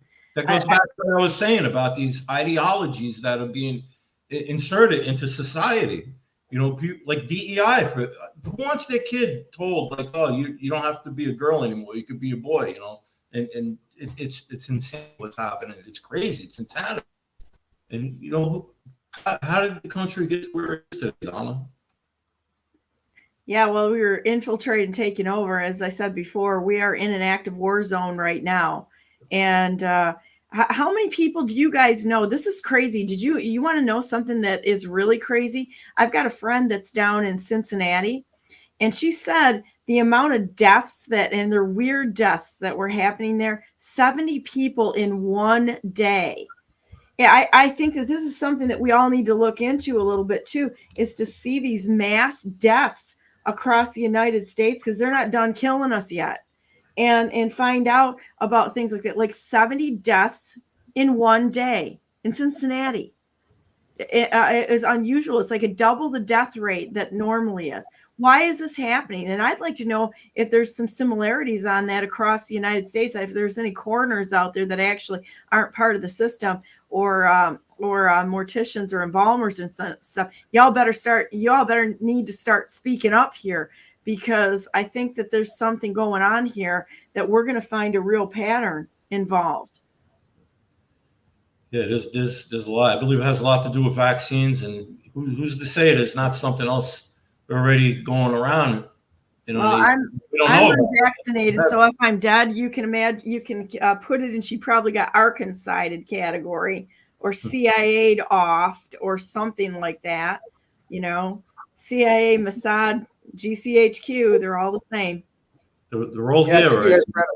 You brought up a good point, is that they're poisoning us every which way they can. I mean, to the point now where they're biologically targeting us through our DNA at this point. And the only real answer to this, whether it's the kids, you know, being told to be trannies in the school systems, or your food at the local supermarket, is what a lot of people have already done in the last decade or two. They've kind of had the radar to see what's coming, but maybe they don't know the details we do. And it seems to have been a concerted effort for the people that have a good radar for this to basically start a homestead, to do everything at home, homeschooling, grow your own food, and to detach from this system as much as you possibly can.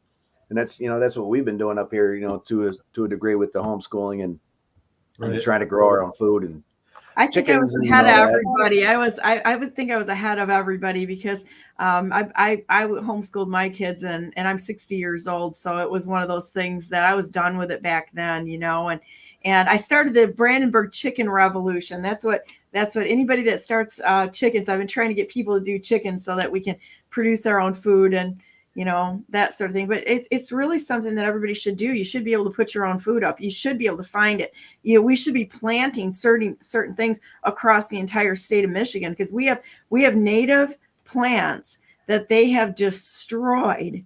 We could go back to, I remember in the 90s hearing a radio station talking about, they took the DNA from a frog and they combined it with the DNA of a tomato, and the tomato has the longest shelf life. And so later on, like when I really got into it, like, what's GMOs? And I never heard of it. And it goes back to Monsanto. They were the manufacturers of Agent Orange during the Vietnam War, and they made all the weaponry. And it was they started as a biological chemical plant, right? So Monsanto did all genetic research and changed all the DNA in all the seeds in our crops today. Well, it started out with Bayer. And Bayer merged with Monsanto. Bayer as well, right?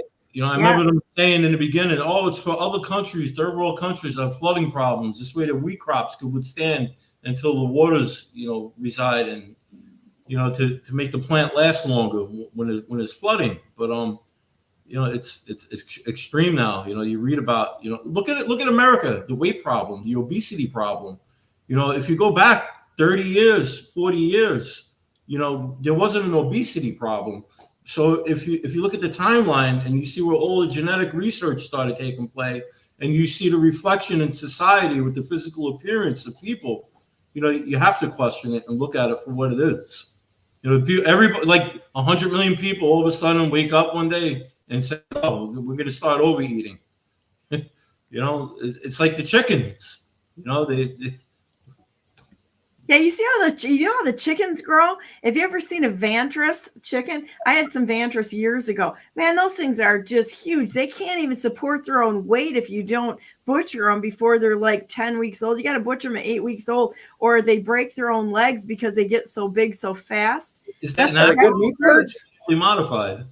Yeah, they're modified. They're chickens. Oh, okay. Steroids. Yeah, it's like, well, no, that's how they breed them to take on weight that fast. 8 weeks, and you've got a butcherable chicken. If you get past 10 weeks, they literally, their legs will break under their own weight because they can't support them. And this is really messed up. I'm going to tell you. The only thing I really know about chickens is they lay eggs, and I know how to cook them and eat them. That's about it. Well, I don't know if you guys remember, because you guys aren't as old as I am, but I mean, when I remember my dad, and my dad was always in really, really good shape, but everybody at that, hang on one second, that worked with my dad, they were all in shape. Hang on a second, I got to catch this call. Go ahead and talk amongst yourselves a minute.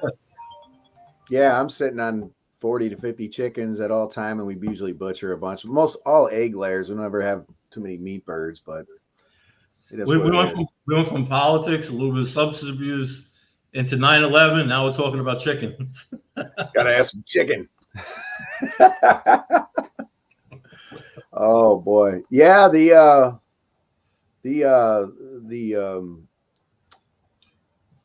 chickens, man.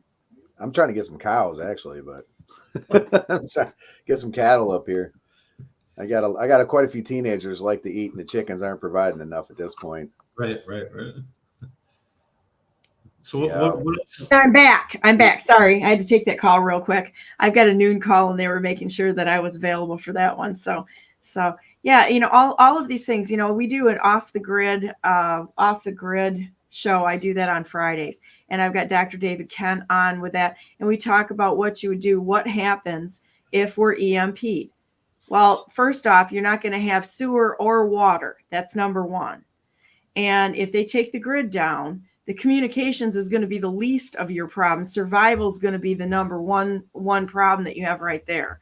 And is it likely? I mean, think about this. If you were Putin, would you nuke a country? Heck no. You'd sit there and cut the power grid and watch them kill each other and then come in and take the land and the resources. And I'm not saying Putin's a bad guy or that he's going to do it. I kind of don't think Putin's as big of a boogeyman as what people think. And he's smart, so he's not dumb enough to do that. Our own government would do that, but the rest of them I was going to say the people running this government are destroying this country faster than any foreign army could do at this point. Well, I'm going to tell you what's going on in Michigan, which is why I say I am completely convinced that Michigan is the head of the snake. We've got all of the oligarchs here, and it's unbelievable. But the DNR in Michigan is controlling 4.6 million acres. You're here. You know what I'm talking about. They control all the waterways. They own the mineral rights and the logging rights. And I don't even know where the hell is that money going off of what they're doing. I mean, I was up there. They're clear cutting Michigan. And nobody's saying a thing. They're literally clear cutting, taking the resources and running right out of the state with them. Yeah, I see more DNR law enforcement up here than I do county and state boys. And they can come on your land too. They can come on your land. They can accuse you of anything and take whatever they want. They got more power than the Michigan State Police. It's like the family court systems. I mean, they just lay a decree down and it's done. You got no recourse because there's no balance of power. Our state has gotten so far out of whack. I don't think anybody outside of Michigan really has a grasp on what's going on. I had somebody tell me, "Oh, you guys just need to do this." And I say, clearly, you have no idea what's really going on in the state of Michigan. You have no idea. And, it's like we've got the Great Lakes. Perfect place to traffic kids, drugs, weapons, and everything else. They can dump it right off into the Great Lakes. You'll never see it again. And there's a history of the islands around Michigan. There's a ton of islands around Michigan. And all of our waterways that they can go inland on, that Michigan is the perfect storm for trafficking all of the bad stuff. And so why is it, plus we have the resources, why is it that all of these oligarchs are sitting right here in Michigan and funding the elections so that they can do it without oversight? We don't hear a lot about the northern border. We hear a lot about everything about the southern border. What's your take on the northern border of America?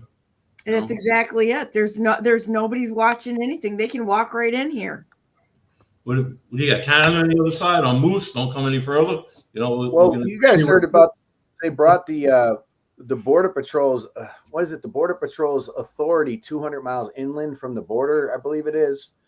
So, basically all of Upper Michigan is considered, jurisdiction of Border Patrol at this point.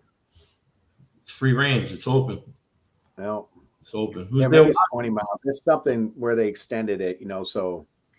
Get in a boat and you can land anywhere and nobody's looking because they wouldn't know that you're a foreign actor. I mean, that's the truth. You know, take off from baby Castro land up there, Trudeau, you know, baby Castro, who has destroyed, you know, Marxists up there are destroying unarmed his own citizens. What's that? On his own citizens. They took the guns. Give us your guns. You don't need them. Yep. And then sit there like sitting ducks so we can pick you guys off at will and only let the people who will comply with us live. I wonder sometimes, you know, if you go back all through history, you know, you had one group, one country invading another and doing land grabs. You know, we have the southern border open. We have Mexico coming in and all these people coming in. You know, I start wondering, you know, maybe it's time we start looking at that and, you know, making Mexico part of America and expanding and using its natural resources, militarizing it, getting rid of the cartels. You know, I mean, if you're going to keep an open border and have all these people here, you might as well claim Mexico, make it American. You know, same for Canada. You know, strategically, you know, long term, it would be great, but I don't think it would happen. You know, people say, "Oh, you're crazy." Now you're thinking, you know, out of your mind now. But well, think about this: the international law. They've broken international law when they pass refugees through their border. They can take them on, but they can't pass them through. So, in a way, the cartels are running Mexico. They have waged war on the United States. Yeah, it's coming in through Canada too. Right. You're just not hearing about it. You saw the person they elected down there in Mexico, right? Yeah. Yeah. Go ahead and say it. Go ahead and say it, Mike. Oh, I'm just going to say that, you know, there's 37 other candidates that were executed for her to get in, right? But I don't need to say anything else. Everybody else knows about her, but, you know. And where is she from, Mike? What's her background that we should be concerned about here? Not Chinese or Irish, I'll tell you that.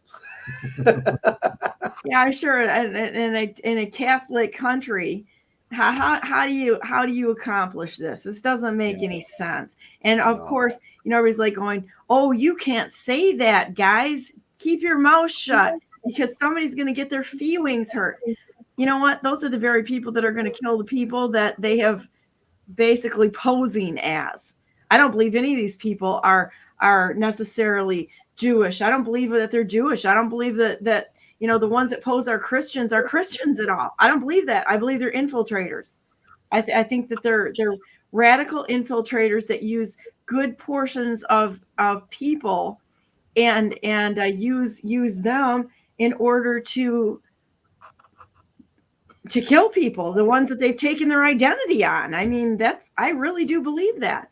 You know, I went to something this past week in Florida, and I would say that probably 90% of the people there were gay or lesbian, and they're like, we don't want anything to do with any of this, none of it. They said we don't want any of this activist stuff out there. And I talked to everybody, you know, and everybody's like, Donna Brandenburg talks to everybody. Oh no, she's one of them. You know, whatever their little one of them statement is. And I'm like, what's one of them? I want to know what one of them is. Yeah, I want to know what one of them is. That's a good question. I met Rick Rennell there, and he's a very nice person.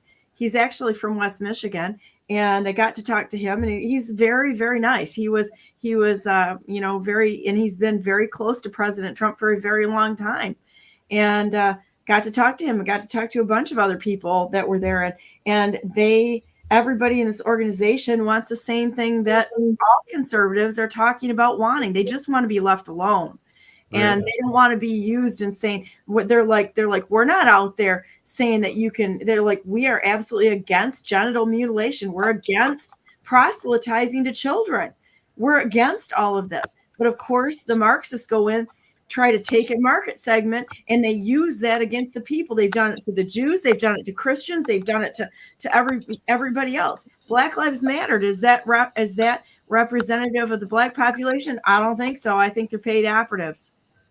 Exactly. Speaking of the tranny agenda, if you will, I know Candace Owens actually did a really good piece going back into where this, I wouldn't say where it originated from, because I think there's a certain religious book out there that shows to have 6 or 7 or 8 different genders. The religion we shall not speak of. 72, isn't it? I identify as a microwave today. Right. I identify as a Ferrari. But no, You guys know about the Magnus Hirschfeld and the Institute of Sexual Liberation or whatever that was going on back in Germany? I don't. So Magnus Hirschfeld was one of the pioneers of the tranny agenda, and this was going on during Weimar Germany before an Austrian painter took over. And this center was where they started the first experiments of sexual organ mutilation. And so when this Austrian painter took over that country, you always heard of the book burnings. And Candace Owens did a really good piece of showing that, well, the books that were burning were these ones from Magnus Hirschfeld Center, or the tranny books, were all these sexual degeneracy type books. And so it's the same playbook that was going on in Weimar Germany. It's going on here. All the drug degeneracy, the OnlyFans and the porn degeneracy, these sexual abominations of what was the Institute of Marriage and just children in general. So it's the same playbook that's being played here that was going on there at that point in time too. But if you look up Magnus Hirschfeld, he was one of the pioneers of, just like communism was a pioneer of Marx, Karl Marx. Magnus Hirschfeld was going to be a pioneer of the sodomite agenda, the tranny agenda, whatever you want to call it. You go back to if you go back to Asherah worship, and the priests they would dance around with their knives, because this goes back to Satanism and Luciferianism. This is really where it goes back to. They would dance around with their knives after they'd done genital mutilation. And the Bible lays it all out there for everybody if you want to see what actually happens. It's like it's not exactly a book of good deeds. They're not books of good deeds. It's books of compilation of books of how horrible people can be and what not to do. And because it's all happened before, it's all history repeats itself. But yeah, look into Asherah worship. That's a whole black hole of hell right there. I'm going to tell you. I say that all the time. And when I speak in recovery and I speak in general, you're going to meet two types of people in life. You're going to meet people that are genuinely, sincerely nice, kind, and help you experience positive things and be a positive impact on you. We experience good growth in relationships and overall in life. And the rest of them is just going to teach you how not to be and what not to do. And that applies in recovery, and that applies out in the real world, in politics, and everyone. You're either a good person or a bad person. You bring in the Bible. The Bible's a great blueprint to learn how to live a life of good moral and value, and it teaches you kindness and love and all that is good in the world. If you take all religions, that's your defense against evil. How to learn how to live with good morals and good virtues, to be a good person. And if you look at all the strategic planning and the ideologies I keep bringing up that are inserted into society, what's missing? Why is there more bad than good that we see in the world? Because we kick God out of schools and prayer where's the defense for all that is good? Where's the defense to drown out the darkness and bring in the light into the minds and hearts of people? Not just in America, but everywhere. Mm-hmm. Well, moms and dads, you're the ones that raise the next generation, and you got to step in and not let your kids be put into these organizations that are there to, in fact, destroy them, because they're all working together. Well, guys, this has been great.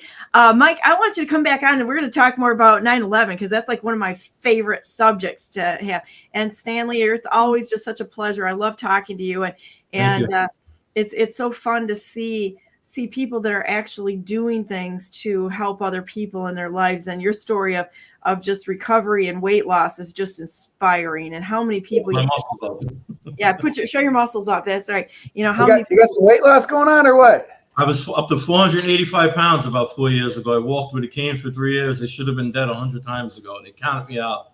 And I took one deep breath and I said, I'm going to give it one more shot. And, I'm here today. I'm on a spiritual path. And, I try to help people as much as I can. I put my hand. Congrats on that. Congrats on that. The worst of the worst, the broken of the broken. And, I'll take my time patiently and try to help someone get right with themselves and get back on track. I hear from the kindness of my heart.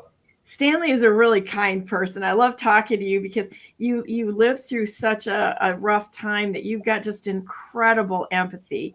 And it's always a pleasure to talk with you. You know, I get to talk to a lot of political people who don't give a damn about anybody. Yeah, they turn a blind eye. And you know what? I had to stop giving out my substance abuse cards because a lot of these functions I attend, they walk up to me, congressmen, senators, and they reek of alcohol and cigarette. And I'm like, here's one of my cards. And you look at it like, what do I need this for? Just in case. Put it in your pocket. Yeah, that's a good thing to do. Well, guys, honestly, do you want somebody? You don't want your cab driver drunk and high on drugs driving you anywhere, right? Do you want your politicians drunk and high? Think about it. Mike, I'd like to get your number. Donna, could you give Mike my phone number? We could talk a little.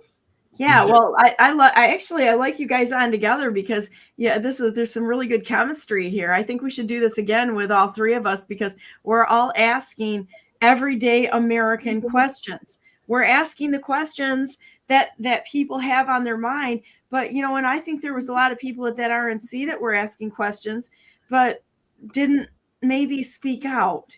You know, I have a few people I like to bring on too. I'll catch up with you. You know, behind the scenes, I'll text you. Yeah, I would love that because people to bring on. I think we need to get stuff out there because people need to talk. And there was a lot of people that were asking questions around me. You know, I look at the heights of people that are quoted and how the heights match up. You know, it's like President Trump is 6'3", 6'4".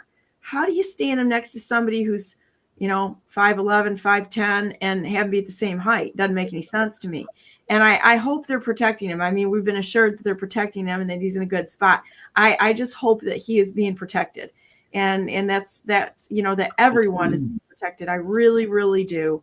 And I wish the best for everyone because we're living in troubled times. You know, there's very few people that we come in contact with that honestly are who they say they are. We know our families, we know our friends, we know those people we can trust around us. But when somebody comes up to you at an event, you don't know these people. I don't care what their title is. We don't know them. Stranger danger. You know, here I am. You know, God appointed me mom to the world. Here you go. I'm going to say it. Stranger danger out there. You don't know these people. You know their names. They've been put out there, and you've been told to trust them, but you don't know them. And we need to remember that unless you know somebody, full stop. You know, full stop on stuff a little bit. Question things. It's okay. So we always pray at the end of the program here. So I can pray unless one of you guys wants to pray. Do you want to pray or you want me to pray? You go ahead. You go ahead. You want? All right, dear Heavenly Father, thank you so very, very much for Stanley and for all the work that he's done in substance abuse and all the people that he's helped, for Mike and for Jeff and for Jason and the proud people that have stood for this nation and are doing the right thing and putting their time, their words, their sacred fortunes behind their actions because we love you. And first and foremost, we love you. We're here to serve you in your world. This is your sandbox. And whatever it is that you ask us to do, we are willing to lay it all at your feet because it's all about you anyway. All we can do is stand or walk when you tell us to do it, but it's all you. And we want to honor you with our words, our thoughts, our actions, and everything we do. We love you so very much. And thank you for this day. We ask that you help us, that you would be the one that would untangle this mess that's around us. We want to know the truth. As you've said, the truth, you know, the truth is what we are after. You are the way, the truth, and the life. And that is first and foremost in our minds always. We ask that we would be able to reach out to a very hurting world, that people don't know who to trust or where to go. Well, I'm going to say it right now. They need to trust you because you are the only one that's perfect. We are not. We're human beings and we're highly flawed. We even if we try to do the right thing, we're going to fall. We're going to do wrong things even if we try to do the right things. And that's where you come in with your salvation and your forgiveness to us, that we when we do make mistakes, that you set us back on our feet again and say, it's okay. I love you. Try it again. You'll get it right. Just keep trying again. You'll get it right. Just don't stop. And we thank you for that forgiveness, that grace, that mercy that you give us every single day. And guide our paths. We love you. You've been a wonderful friend to us. And and we love you. Please let your favor rest on Stanley and Mike and Jeff and on Jason the stand. Every single person that's out there who turns towards you, let them hear your voice and follow your lead in every step of the way in their lives. In Jesus' name, we pray. Amen. Forgive us for our sins, and our souls. God bless us all. Thank you. And so this is part of the show, boys and girls. Go to BrandenburgForGovernor.com because I'm the best non-conceder who has ever not conceded, and I will not concede to liars, cheats, and thieves. And we're just going to keep saying it. And it may make people upset. They may not like what we have to say, but you know what? We're going to say those unpopular things because we need some answers. And blindly following people that we don't know if they're honest or criminals is where we've got in this place to begin with. So we have to ask those hard questions. And with that said, remember, you're not alone. There's a lot of really good people out there. I'm pretty sure that the good people put those backdrops behind people to show us who they are. I'm pretty sure that the good guys put those out there. Just saying. But so don't think that you're alone. Don't feel sad or forsaken. God will never leave us, and he's going to make a way. Just turn to him. That's where safety is. That's where truth is. That's where love is. That's where all those things that we love and we care about, that's where we find it all. So with that said, heart hands time. God bless you all. God bless all those whom you love, and God bless America. Make it a great day. If you don't have an example, be one. And that's all we can do. And God will honor. He will always honor your intention. He will always honor your effort that you put in things. And you may not even see how he multiplies that. If he asks you to do something, he will equip you. Just do it. And don't worry about the outcome because that's in his hands. So have a great day. Hey, guys, stay on a minute. I'm going to end it, and then we'll go on to our days, and I'll see you tomorrow. Bye-bye.